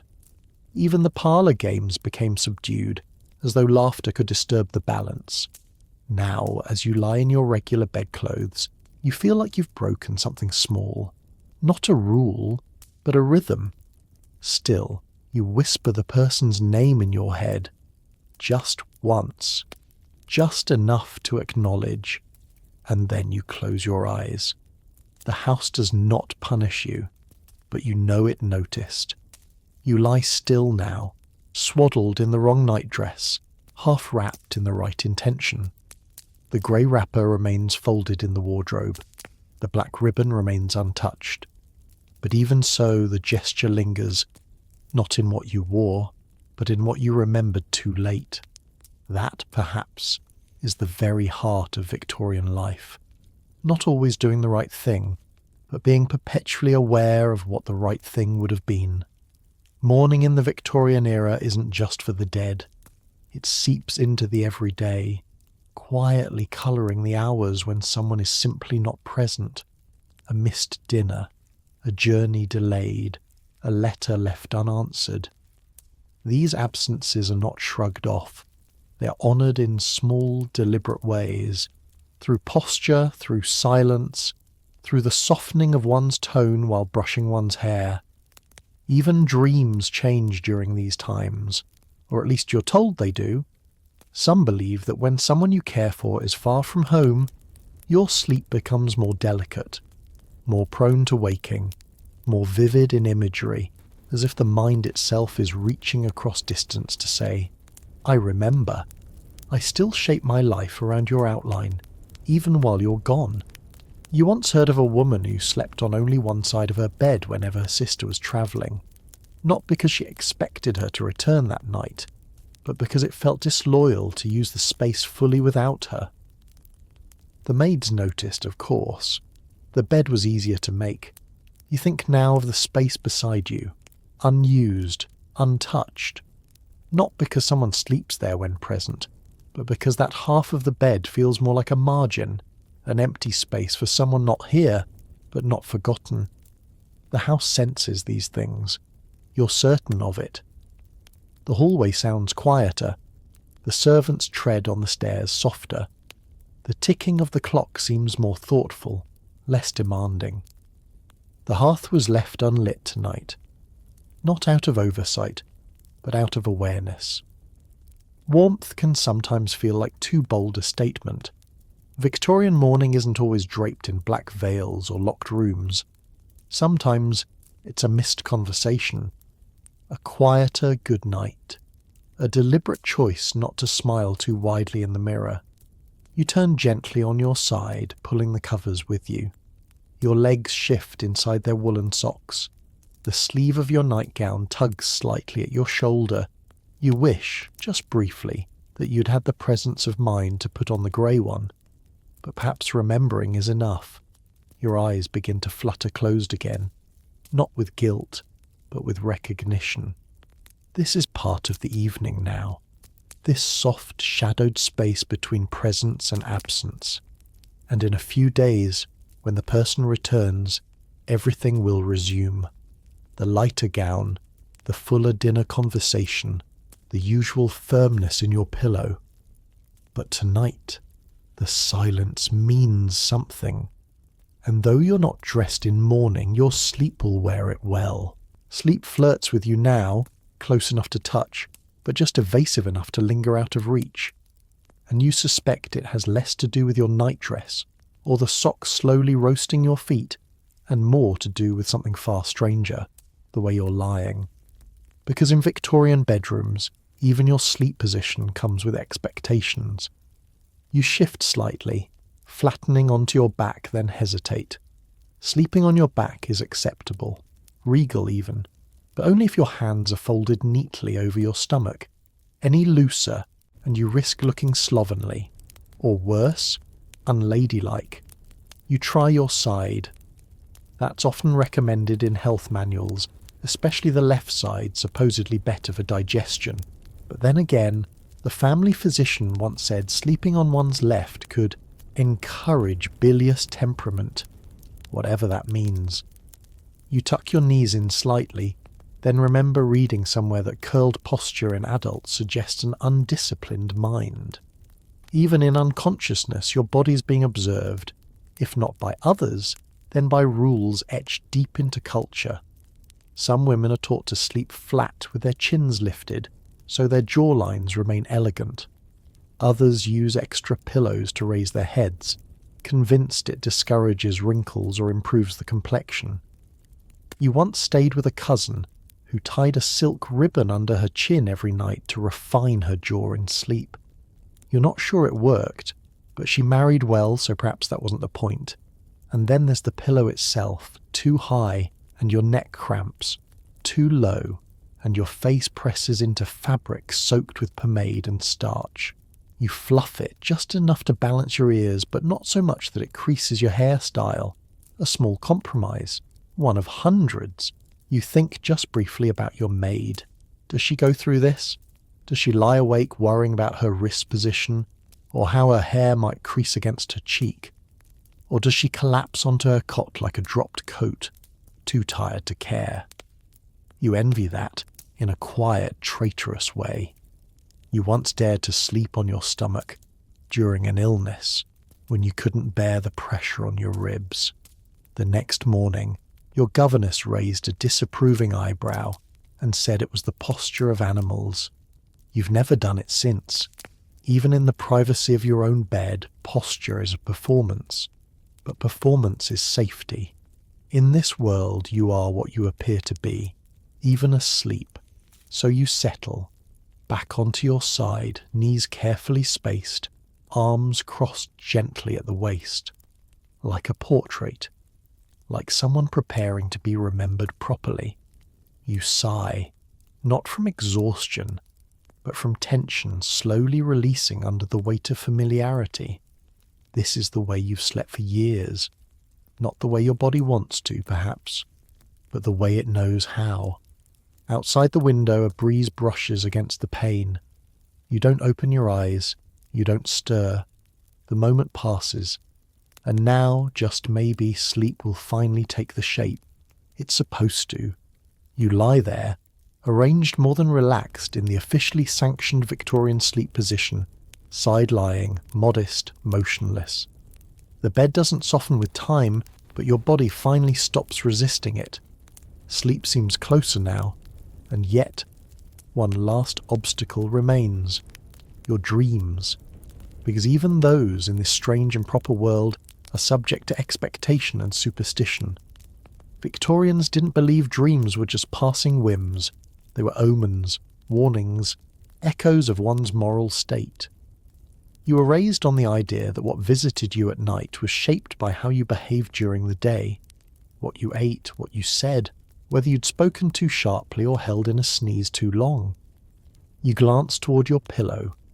Underneath it, just barely peeking out, is a small sachet of rosemary and dried mint, not placed there by accident. You tucked it in 2 nights ago after reading that rosemary prevents unseemly dreams and improves clarity of mind during repose. You aren't sure what that means exactly, but the scent is soothing, and it's become part of your nightly landscape. Your aunt swears by lavender for good dreams, and your sister once tried violets, though they gave her a rash. You even heard a rumour, passed around in whispers during sewing circle, that some girls sleep with iron keys under their pillow to prevent dreams altogether. Others tuck notes beneath the mattress to steer the mind, written hopes, warnings, or even the name of a person they hope to see in sleep. As a child, you once tried to dream about a boy in town by placing his name under your sheet. You dreamt of the postman instead. You never tried again. Now, you're more cautious. You think carefully before bed. What images might arise? Have you cleansed your mind properly? Avoided romantic novels in the evening? Maintained an orderly routine? Because dreams can be discussed at breakfast, and they are. Over toast and marmalade, someone will always say, "I had the most peculiar dream," and within moments it becomes a parlour analysis. "Fish mean change," says one. "No, fish mean illness," says another. "Did you see a ladder, a dog? Were you falling or climbing?" They treat it like mathematics, but more dangerous. A misinterpreted dream could haunt your reputation longer than a misstep at dinner. You've trained yourself to forget most of yours, or at least to recall them only in vague impressions. That way, when someone asks, you can say, "Nothing memorable," and mean it. Or at least sound like you do. Still, there's a flutter in your chest tonight, a hunch that your mind might have its own plans, rosemary sachet or not, your limbs finally loosen. The heat from the bed has built into a kind of weighted cocoon. The wool socks no longer itch. The collar of your nightgown stops tugging. The silence of the house becomes less noticeable, more natural. The clock ticks softer, and now, with all rituals complete, your eyes drift closed. If dreams come, let them be brief. Let them be simple. Let them pass like a fog across your pillow, leaving no trace. And if they don't come at all, perhaps that's safest. Your eyelids flutter with heaviness now. The bed, though rigid, no longer fights you. The mattress has become a firm suggestion rather than a stiff refusal. Your mind begins to float, but not fully drift, because you're not allowed to fall asleep just yet. Not until you've closed the book, not the diary. That's already tucked away. This is the acceptable bedtime novel, a volume selected with care, weighed for its moral tone, emotional temperature and social safety. It rests on your nightstand even now, its ribbon bookmark tucked neatly at chapter 8. You reach for it slowly, careful not to disturb the covers. The edge of the counterpane pulls slightly as you twist. There's no real comfort in this movement, but in the Victorian world, comfort is secondary to duty, even in leisure. Tonight's selection is The Minister's Daughters of Swansley Vale, a novel of modesty, sacrifice and quiet romantic disappointment. You've read it before, everyone has. It's the kind of book meant to be read in portions, a few pages at a time, so as not to overstimulate the emotions before sleep. Victorian bedtime reading is a narrow lane. Sentiment is allowed, but only when tempered with restraint. Humour is welcomed, but only if it's of the dry and instructive variety. Adventure, too stimulating. Horror, indecent. Poetry, acceptable, if sufficiently abstract. You once read a serialized novel in secret, a wildly implausible tale of pirates and a daring governess, and were so haunted by the excitement that you couldn't sleep for days. Your governess confiscated it and replaced it with sermons in verse. You open to the marked page and begin to read. The sentences are long, winding, heavy with commas. The heroine, Miss Clarabelle, is being forced to choose between duty and mild affection. Again. The prose folds over itself like lace trim, charming but entirely predictable. And that's exactly the point. This isn't reading for thrill or revelation, it's reading as ritual. Something to frame the edges of your day. A gentle glide out of wakefulness and into sanctioned imagination. You're not looking to be surprised. You're looking to be returned to your place in society, your place in the household, your place in bed. You read 2 pages, then 3. Your eyes begin to lose the thread, not because the story fails, but because it's doing its job. The rhythm of the words begins to mimic the rhythm of the house, proper, measured, slightly repetitive, safe. You let the book fall closed with a faint thup, not tossed, not dropped, just surrendered. And as you return it to the nightstand, ribbon restored, corners aligned, you feel, for the first time tonight, something close to readiness. The room is as it should be. The light is gone, the coals are cool, the bell pull cord is still. And now even your thoughts are dressed in proper lace. Sleep waits politely at the threshold. All it needs is your permission. The book rests. Beside you now, its spine straight and untroubled. You've read just enough to fulfill the ritual, not enough to stir the mind, not enough to leave an impression. Victorian reading before bed isn't about absorption, it's about alignment, about softening the day's sharp edges and guiding the brain toward approved thinking. If the characters are restrained, you will be too. If their thoughts are careful, yours will follow suit.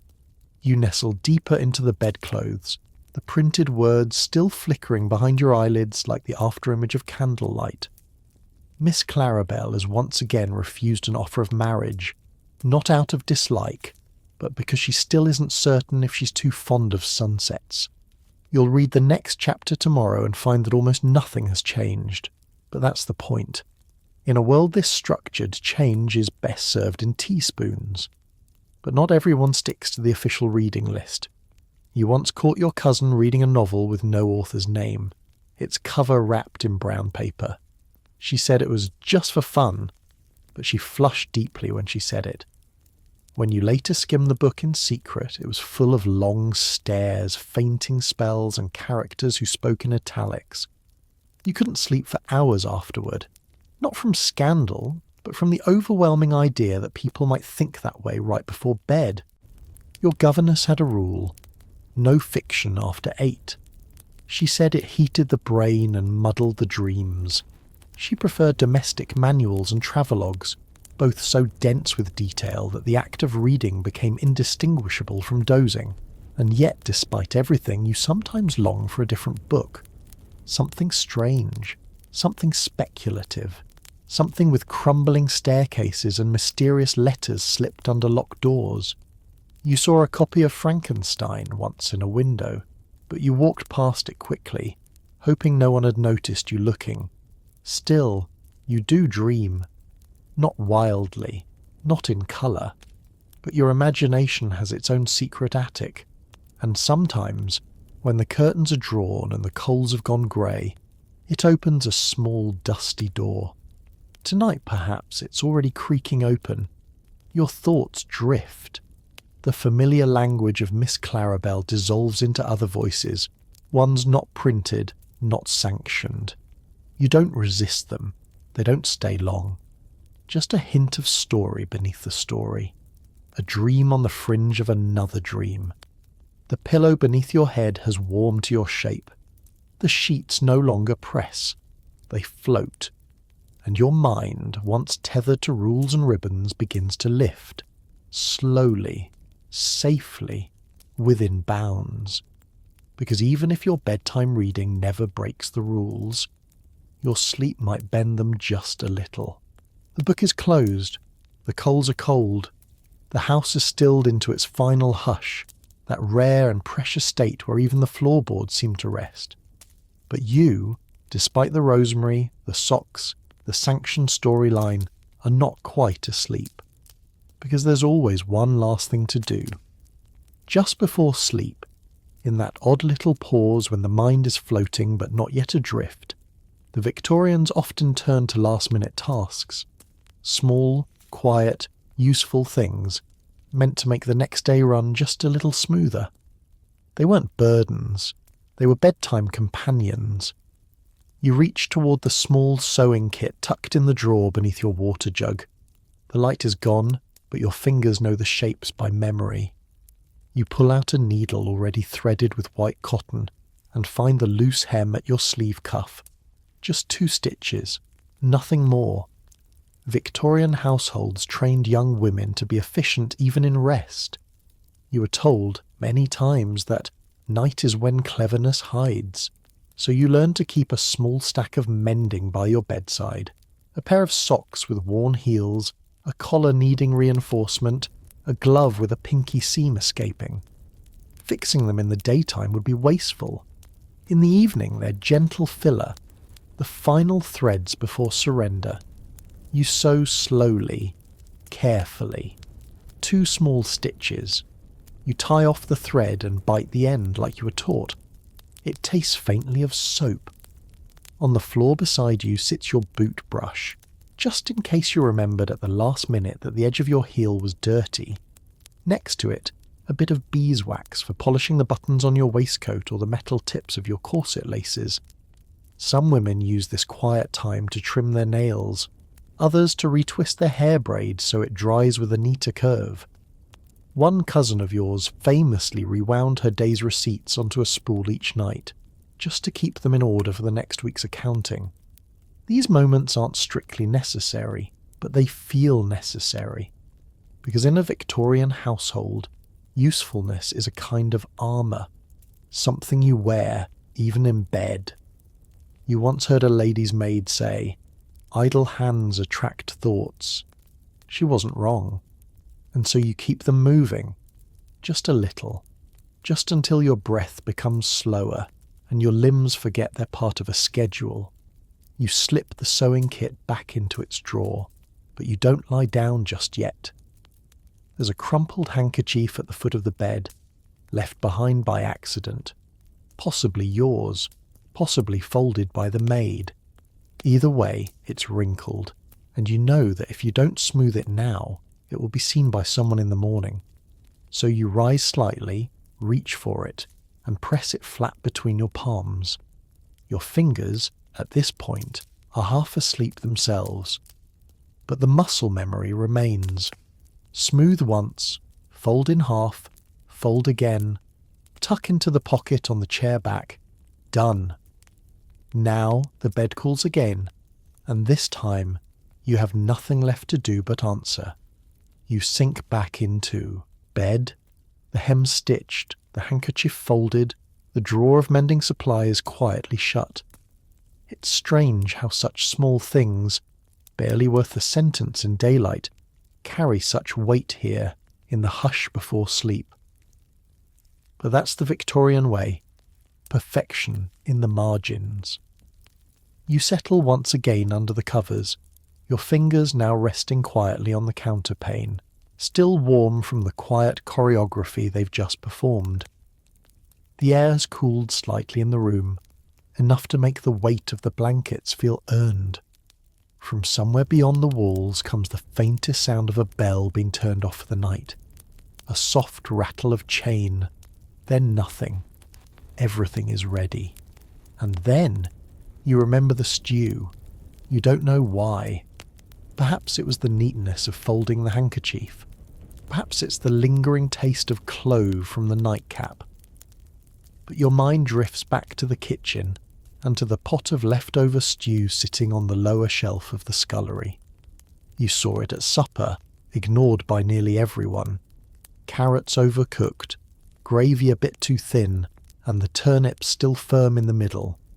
Yet tradition says it'll be served again tomorrow, reheated, perhaps with an extra spoon of barley to disguise the repetition.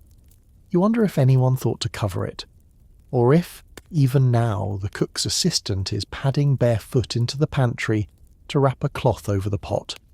If she forgets, the smell will seep through the house by morning, and someone, probably your aunt, will comment that the air feels heavy.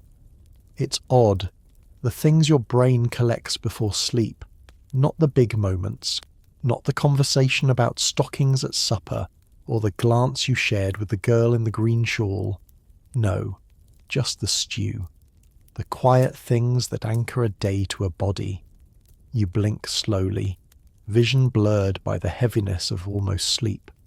The embroidered edge of your pillow slips just slightly out of focus. Your mind wanders further now, brief flashes of boots drying by the fire, a misaligned spoon in the silver drawer, a bit of wax that never quite came off the dining table. It's these final, floating thoughts that accompany most Victorian nights. Not worries, not epiphanies, just soft observations like loose threads catching in the dark. You roll gently onto your side, no adjustment needed. The bed has finally given in to you or you to it. One hand remains above the blanket, palm upward, relaxed. You can feel the cool of the air there, just enough to mark the difference between skin and sheet. There are no more buttons to check, no more ribbons to tie, no more stockings to adjust. The mending is done. The reading is over. The bell pull cord hangs still. The house breathes softly. And now, at last, so do you.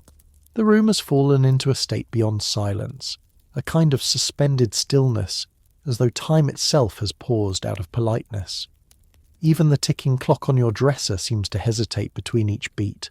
Sleep is almost within reach.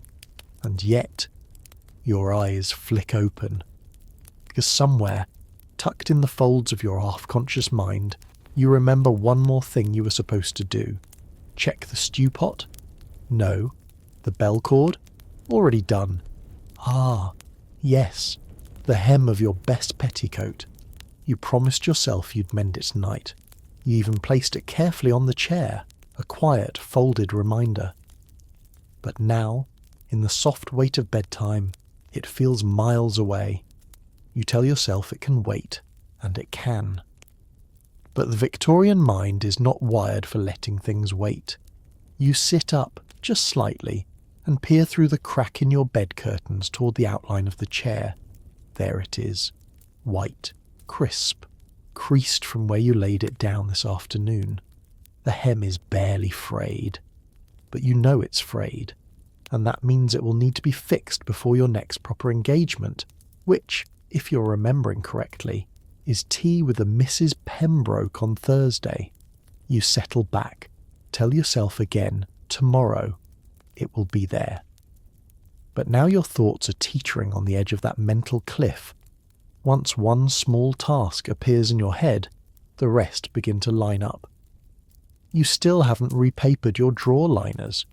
You meant to replace the broken hairpin in your vanity tray.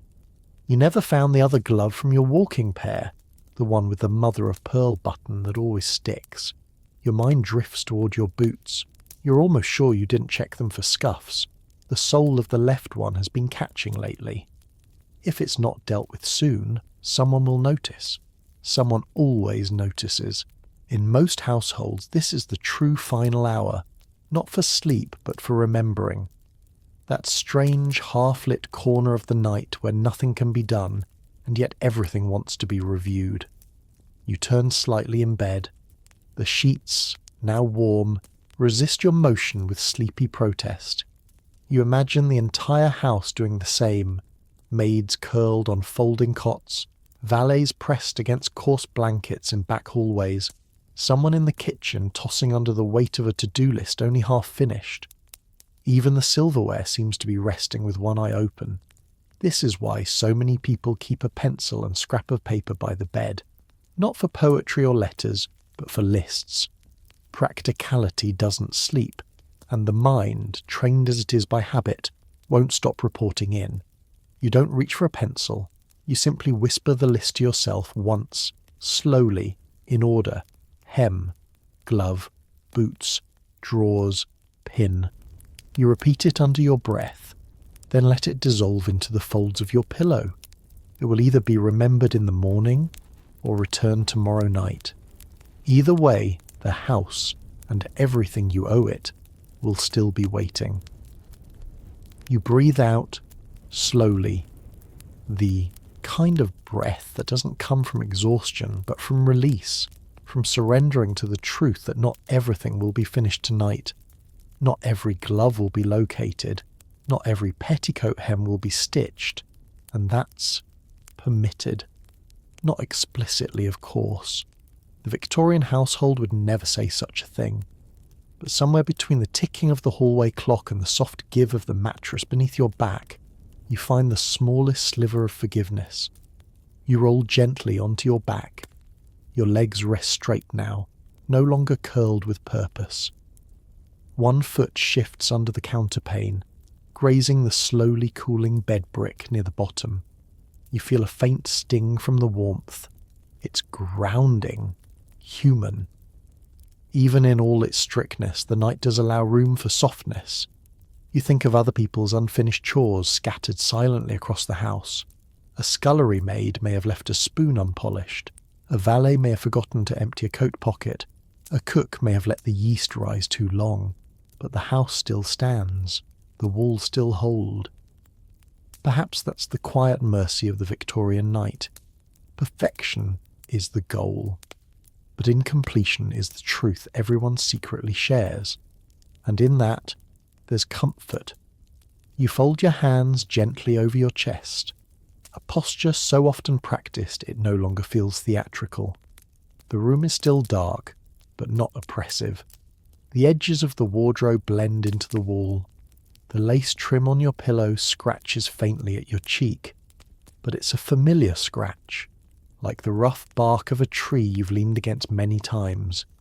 You imagine the hem of your petticoat still resting on the chair untouched, and instead of shame you feel almost tender toward it. It has waited for you once. It will wait again. A frayed edge does not unravel the entire dress. It simply waits its turn.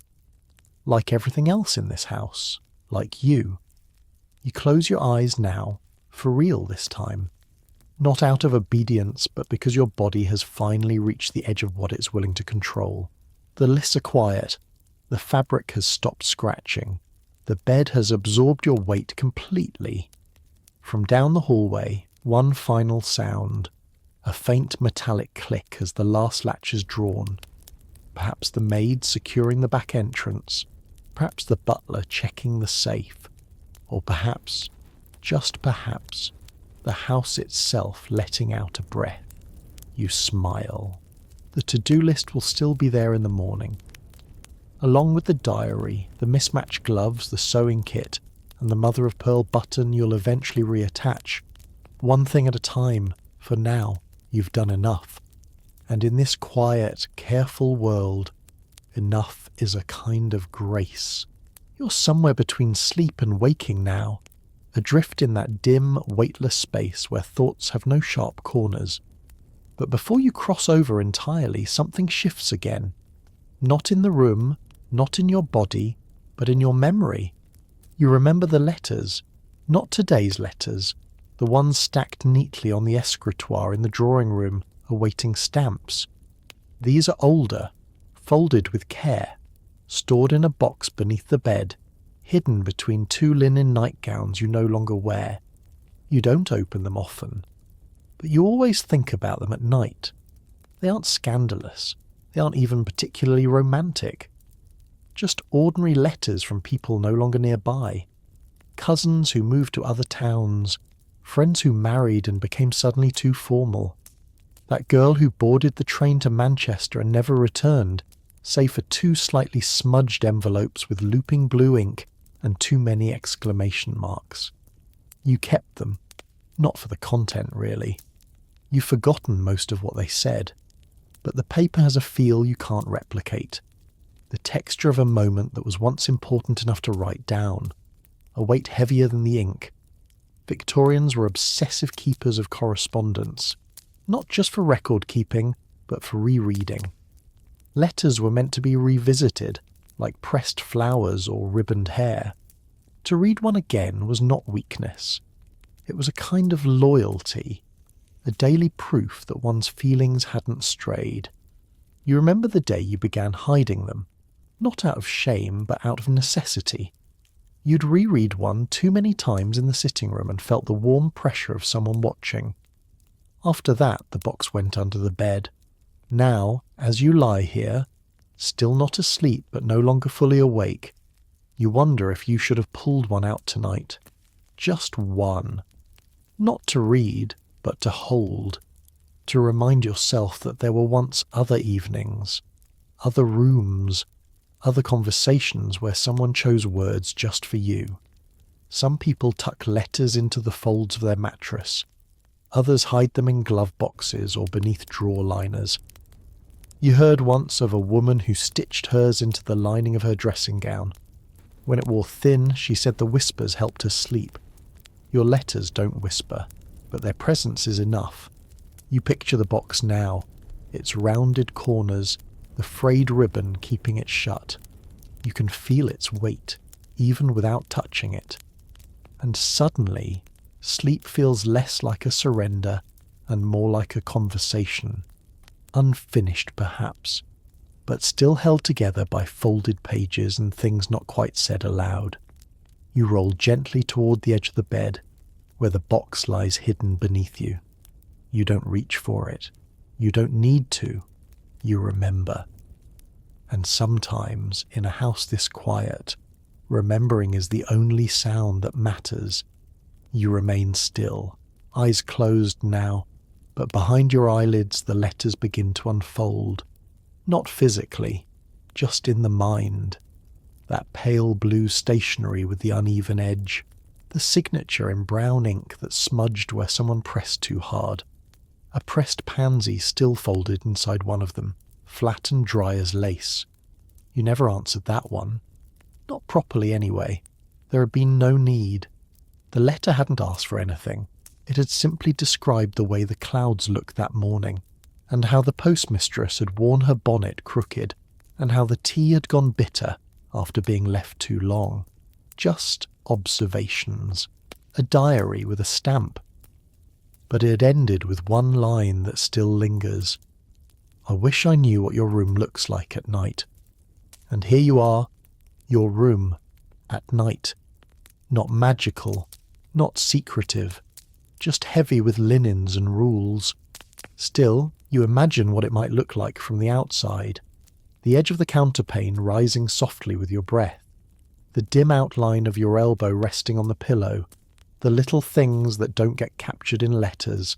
The quiet things too small to be written. Some Victorians collect their letters like emotional ledgers, each entry a transaction, a marker of affection, of memory, of longing unspent. Yours are a little messier than that, not arranged by date or person, just stacked by feel. The heavier ones at the bottom, the ones with petals or ribbon tucked in the middle, the ones you reach for more than you admit. You never read more than one at a time. It feels like cheating somehow. You once read about a woman who had a secret drawer in her bed frame, an actual compartment carved into the wood beneath the mattress, just deep enough for a bundle of letters tied with blue string. When she passed, the maid found them. No one ever said what became of them. You wonder who would find yours, if they'd open them, if they'd know who the initials belonged to, if they'd read between the lines and see how lonely some of the most ordinary letters really were. You don't feel lonely now. You feel kept company by paper, by ink, by a dozen half-finished conversations that never needed endings. You shift slightly, imagining the box still beneath the bed, the corner of one letter just slightly bent. You think about reading it tomorrow, not the whole thing, just a line or two. You'll fold it closed again, maybe put a new ribbon around it, maybe not. Sleep finds you more gently this time, as if it too has paused to read a sentence, to trace a name, to remember. Because even in a world as orderly as this one, where sleep has a schedule and beds have rules, memory always finds its own way in. Sleep has nearly claimed you now, slow and syrupy, like honey running through the joints. But just as your body relaxes into the weight of the bed, one last sensation pulls you back. A chill. Not a draft exactly, but a cold awareness. A subtle shift in the air against your fingers, still resting lightly outside the counterpane. It reminds you of the wind slipping under a door, or the cool breath of linen not yet warmed by skin. Your eyes remain closed, but your mind is suddenly wide awake again. You reach without thinking, tugging the blanket higher, tucking your hand beneath it. The bed is warm beneath, but that thin edge where air meets cloth has whispered to your instincts. And in a Victorian home, a whisper of cold is never ignored. Because cold, as you were taught, is not just discomfort, it's a hazard. There are rules, whole books written about proper insulation, the angle of curtain folds, the thickness of wool batting, whether bedposts should be padded. You know people who sleep with flannel tied around their knees or wrap their heads in woolen bands to prevent nighttime drafts from slipping into the ears and causing earaches. Or worse, a chill to the brain. Your great-aunt used to place rolled towels along the windowsills to block the wind, then tuck a heated brick beneath the mattress an hour before bed. She claimed it kept the bones from moaning. You thought it ridiculous as a child. Now, lying in a room where even still air can startle, you're beginning to understand. You shift again, more gently this time. The movement releases a slight gust from between the sheets, and you feel it dance across your collarbone. You pull the counterpane up again, this time to your chin. The wool scratches faintly at your neck. You don't care. Warmth is a luxury wrapped in discipline. In truth, most Victorian homes are not warm by default. Fires go out. Stones retain the chill of long winters. Water freezes in pitchers left too near the sill. You've woken before to frost traced across the inside of the window pane, delicate as lace but much less welcome. And so, people prepare. You once heard of a woman who lined her bed frame with rabbit fur, another who stuffed straw between her mattress and headboard. There are homes where copper wires are wrapped around bed legs to conduct earth warmth upward. Though no one can explain exactly how that works, it simply does. You recall a visiting gentleman once complaining that he could see his own breath indoors. The lady of the house replied, "Yes, but isn't it well contained?" You admired her composure, even as you secretly rubbed your hands together beneath the table. The truth is, Victorians don't expect comfort. They outwit discomfort, and so do you. You curl more tightly now, your knees drawn, your shoulders wrapped, the curve of your spine held close beneath the covers. The edge of the bed feels miles away. The chair, the wardrobe, the letters, even the stew, all have faded. You're alone with your breath and the faint chill that reminded you once again that in this world even warmth must be earned. The cold lingers, not sharp anymore, just present, like a guest that hasn't spoken but refuses to leave. You shift again, softly now, as if your very movement might offend the air, and then your mind does what it always does at this hour. It wanders to remedies. You think of Mrs. Lawton from number 12, who swears by placing a pinch of ground mustard between two socks and warming it near the fire, not to eat of course, to sleep with, pressed to the soles of her feet. It brings the heat up from the earth, she says. You're not sure if that's science or poetry. Then there's the gentleman who invented the woolen muff for men, like a hand warmer but dignified. He claimed cold hands led to cold hearts, which led to marital distance, which led, eventually, to national decline. You're almost certain he was serious, and you recall the story of one woman who slept in a hollowed-out goose-feather nest, stitched from discarded pillows and old cloaks. She was never ill, they said, also never married. Perhaps the two facts are connected. You begin to smile, but it fades as you remember what your mother used to do. Before bed each night she would tuck the blanket beneath your chin, then place her hand gently on your forehead for a few seconds, not to check for fever, just to feel the temperature. The skin knows before the rest of you does, she'd say. You believed her. You still do. Because it's the smallest drafts that undo you. Not the howling wind, but the faint sliver of air slipping through a keyhole. That's how it begins. A stiff neck, a slow ache in the jaw, the kind of cold that doesn't make you shiver but makes you irritable, brittle, slow. That's why Victorians go to such extremes to trap heat. Flannel bed shirts, double curtains, bed rugs. Those curious padded tubes they call draft excluders, which look like sleepy snakes curled across thresholds. You think of yours now, lying across the base of the door, pressed snug against the floorboards. Just fabric and sawdust. Yet somehow it feels like the last line of defence against the night. You're warmer now. The wool at your throat has adjusted to your skin. The bed brick has cooled to body temperature. Even the pillow has grown soft at its centre. The cold is still out there, but it's not in here, and that's enough. You sigh, one of those long whole-body sighs that starts somewhere behind the ribs and finishes in the toes. Your fingers are finally still. Your breath has evened out. You can no longer hear the fire crackling in the parlour or the footsteps from upstairs. What remains is silence. A silence not empty, but wrapped in cloth and effort and habit. A silence that has been stitched and boiled and buttoned against. A silence that says, you have done what could be done. You are warm. You are safe. And that, in the Victorian night, is nothing short of a triumph. The silence is whole now. Thick. Not ominous. Just total. You drift in it like a bar of soap in bathwater. weightless, unbothered. But in this padded hush, another feeling rises. Not discomfort, not fear, awareness.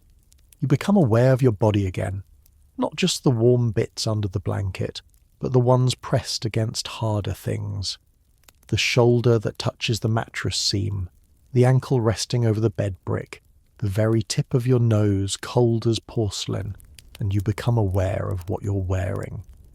Victorian nightwear is no simple matter. It is not soft fleece or slinky satin. It is structure, layer, purpose. Your nightdress, though called simple, is a knee-length cotton garment with embroidered cuffs, reinforced seams, and small shell buttons along the collar. Over it, a shawl, wool, not decorative. Underneath, perhaps a linen chemise if it's cold. Maybe even knitted stockings rolled halfway down the calves. You've known women who wear caps to bed. Not glamorous ones. Tight, lacy affairs that gather oil from the hair and shield the scalp from sudden drafts. Some claim they help with headaches. Others say they keep the brain from overcooling. That's the kind of logic Victorians use. Whether it's true matters less than whether it feels sensible. You think about how your nightclothes smell. Faint starch, a trace of lavender sachet tucked into the drawer, and always, always, a whisper of fireplace smoke. Not unpleasant, just honest. A scent that says, this person lived through the day. Your sleeves bunch slightly as you turn. They're cut wider than necessary, because you never know when your nightwear might double as sick room attire.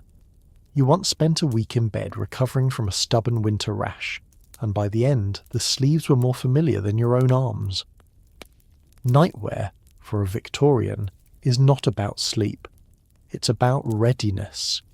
You might be called to the drawing room, summoned to a relative's bedside, pulled into a hallway dispute over candle shortages. Your garments must be dignified enough to greet company even from bed. There was once a woman in Kensington who kept a velvet ribbon near her pillow, so if ever roused, she could tie it round her collar before sitting upright. It gave the impression of preparation, she said. You admired her. You think of her now as you finger the edge of your sleeve. The seams are firm, the cuffs are loose. There's comfort in that. The room is colder than before, but your layers hold. The fire has long since dimmed, but your breath is steady, and as the weight of the day recedes, you begin to think not of what you're wearing, but of what it means to be clothed for sleep. Not naked, not defenceless, not informal, but shrouded in care, in protocol, in habit stitched into flannel and muslin. You're not just a person in a bed. You're a person still inside the rules, even here. You pull the shawl tighter around your shoulders, and something, small yet satisfying, settles into place. The edge of the fabric falls just right across your elbow. Your sleeve bunches slightly at the wrist, but not enough to fuss over. It's the kind of imperfection that feels human, that says this is lived-in comfort, not posed elegance. Victorian sleepwear, after all, isn't only for warmth. It's a symbol, one of the last before sleep steals away the day. A final, private uniform that no one sees but you still wear properly. Because how you sleep is, in many ways, how you exist when no one is looking. You think about the details that go unnoticed by others but matter to you. The satin edging on your shawl, worn thin from years of fingers tracing the same corner. The tiny monogram your aunt stitched into the hem of your nightdress, even though no one but you would ever see it. The fact that you never button the top button, not for laziness, but because it always felt too formal. Some Victorians take this bedtime attire so seriously that there are published manuals describing respectable nocturnal presentation. You once read a line that said, "To be improperly dressed for one's dreams is to invite disorder into the mind." At the time, you laughed. Now you aren't so sure. Because tonight, like so many others, You feel calmer after preparing for sleep than before. The act of dressing, of wrapping, of folding back the covers with care has done something to you. It's not just routine, it's ritual. And ritual, no matter how small, gives structure to the parts of life you can't control. You lie still, one foot angled gently against the bed warmer. You trace the outline of a cuff against your thigh. Somewhere far off, a clock chimes. Only once. You count the echo in your head, but don't mark the hour. It doesn't matter anymore. This is your hour now. Your body is layered and bound in softness. Your thoughts no longer clatter. Even your breath has taken on the rhythm of flannel, slow, warm, deliberate. And in this moment you remember a phrase your grandmother once used. Night clothes are for peace, day clothes are for armour. You didn't understand her then. You do now. Because everything about this, your garments, your shawl, your slow exhale into the folds of your sleeve, reminds you that you're no longer in battle with the world. You're no longer expected to speak, to work, to endure. Now you are allowed simply to be. As you turn slightly in bed, the nightdress rustles faintly.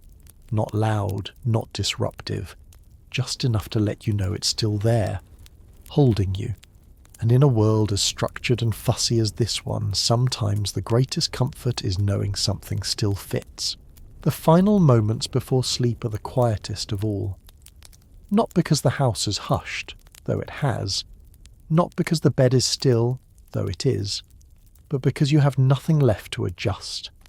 Every corner of the blanket has been smoothed. Every garment rests just so.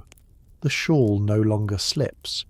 The fire has faded to its last whisper, and your mind, for once, has stopped reaching. This is the part of the Victorian night few people speak about. Not the bustle of undressing or the strangeness of bedtime rituals, but this, the stillness after all the rules have been obeyed. There's a feeling to it, like standing at the edge of something vast, but instead of fear, you feel readiness. You think of your bedroom not just as a place but a companion, the wallpaper with its faded roses repeating endlessly into the shadows, the washstand still damp from your earlier sponge, the curtains drawn shut with a practised hand, their fringe brushing the sill like a goodbye. Each thing in its place, each place tucked in.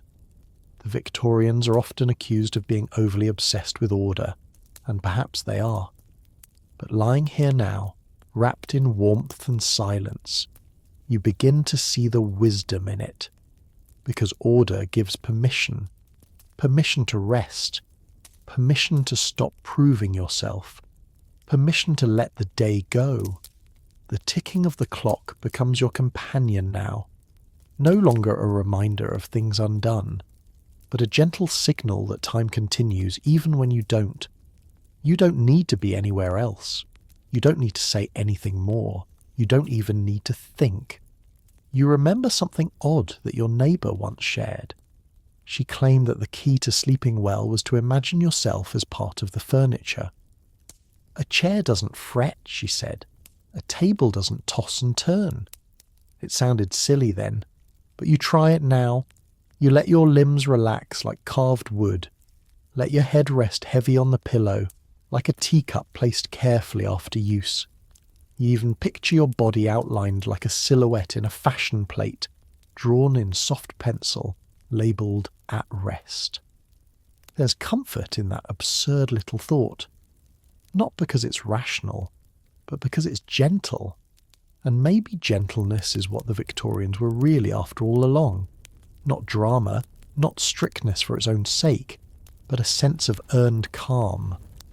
A calm that only arrives after you've lit the fire, boiled the water, fluffed the pillows, chosen the right nightdress, tucked the letters, warmed the bricks, tightened the shawl, sniffed the lavender, checked for drafts, straightened the counterpane, and turned down the gaslight just low enough to trust the dark. And now, there is nothing left to do but sleep. The room has disappeared. Not literally, of course. Still here in all its dim, flickering familiarity. but your awareness of it has dissolved. You no longer track the outline of the dresser or the sigh of the curtains. Even the gentle thump of the hot water, bottle shifting at your feet, has faded into the background. What remains now is you, and something even quieter. Sleep isn't here yet, but it's circling. And in this final stretch, your thoughts grow small, simple. Not in content, but in weight. You're no longer rehearsing what you said earlier or what you forgot to do. Instead, your mind picks over smaller things. The feel of the linen seam against your shoulder, the way your breath hits the wool shawl, the faint scent of iron from the bed frame. These are the final guardians of consciousness, tiny sensations holding vigil until sleep arrives and relieves them. You remember someone once told you that Victorians believed dreams were shaped by the position in which you slept. Right side up, good dreams, left side down, odd ones.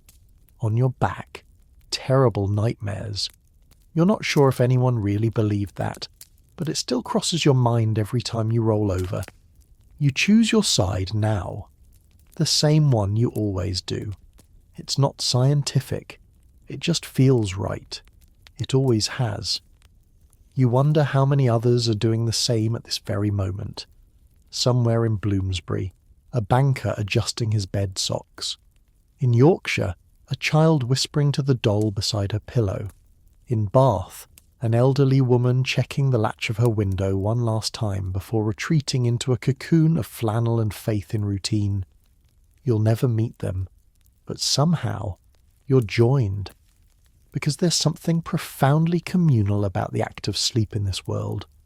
For all the solitary preparation, for all the individualized fussing and folding, this moment right here, this surrender, is shared. Like a city breathing inward. And tomorrow, this same body will rise again. It will pour the tea, lace the boots, fetch the paper, endure the drafts, write the letters, and chase the daily performance of Victorian respectability. But not now. Now, nothing is expected of you. No opinion to hold, no corset to tighten, no conversation to navigate. Just the slow unravelling of awareness, like a page curling inward at the edges.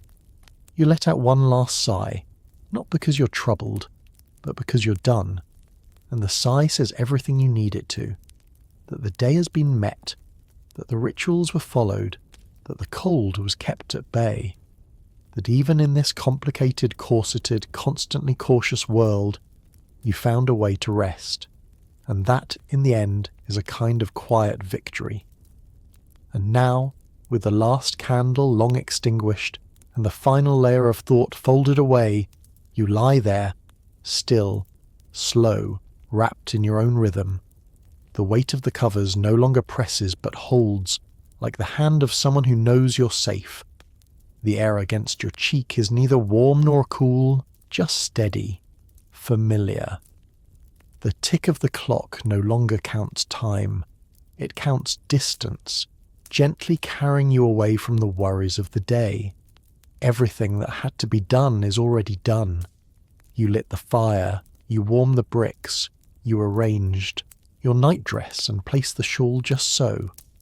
You followed the curious little habits that thousands before you have practiced night after night, not because they were fashionable, but because they worked. Because even a life full of rigid etiquette and itchy wool can still offer a kind of peace, one that isn't loud or grand, but tender, earned. And now it's your turn to drift into the hush. No need to move, no need to think. Just allow yourself to float in that slow, delicious slide into nothing. Like lace slipping off a hook, like tea cooling in the cup, like the sound of a page turning in a book that knows it doesn't need to end. Let your mind soften. Let your breath settle. Let the story sink into the pillow with you. You've done enough. Sleep is ready.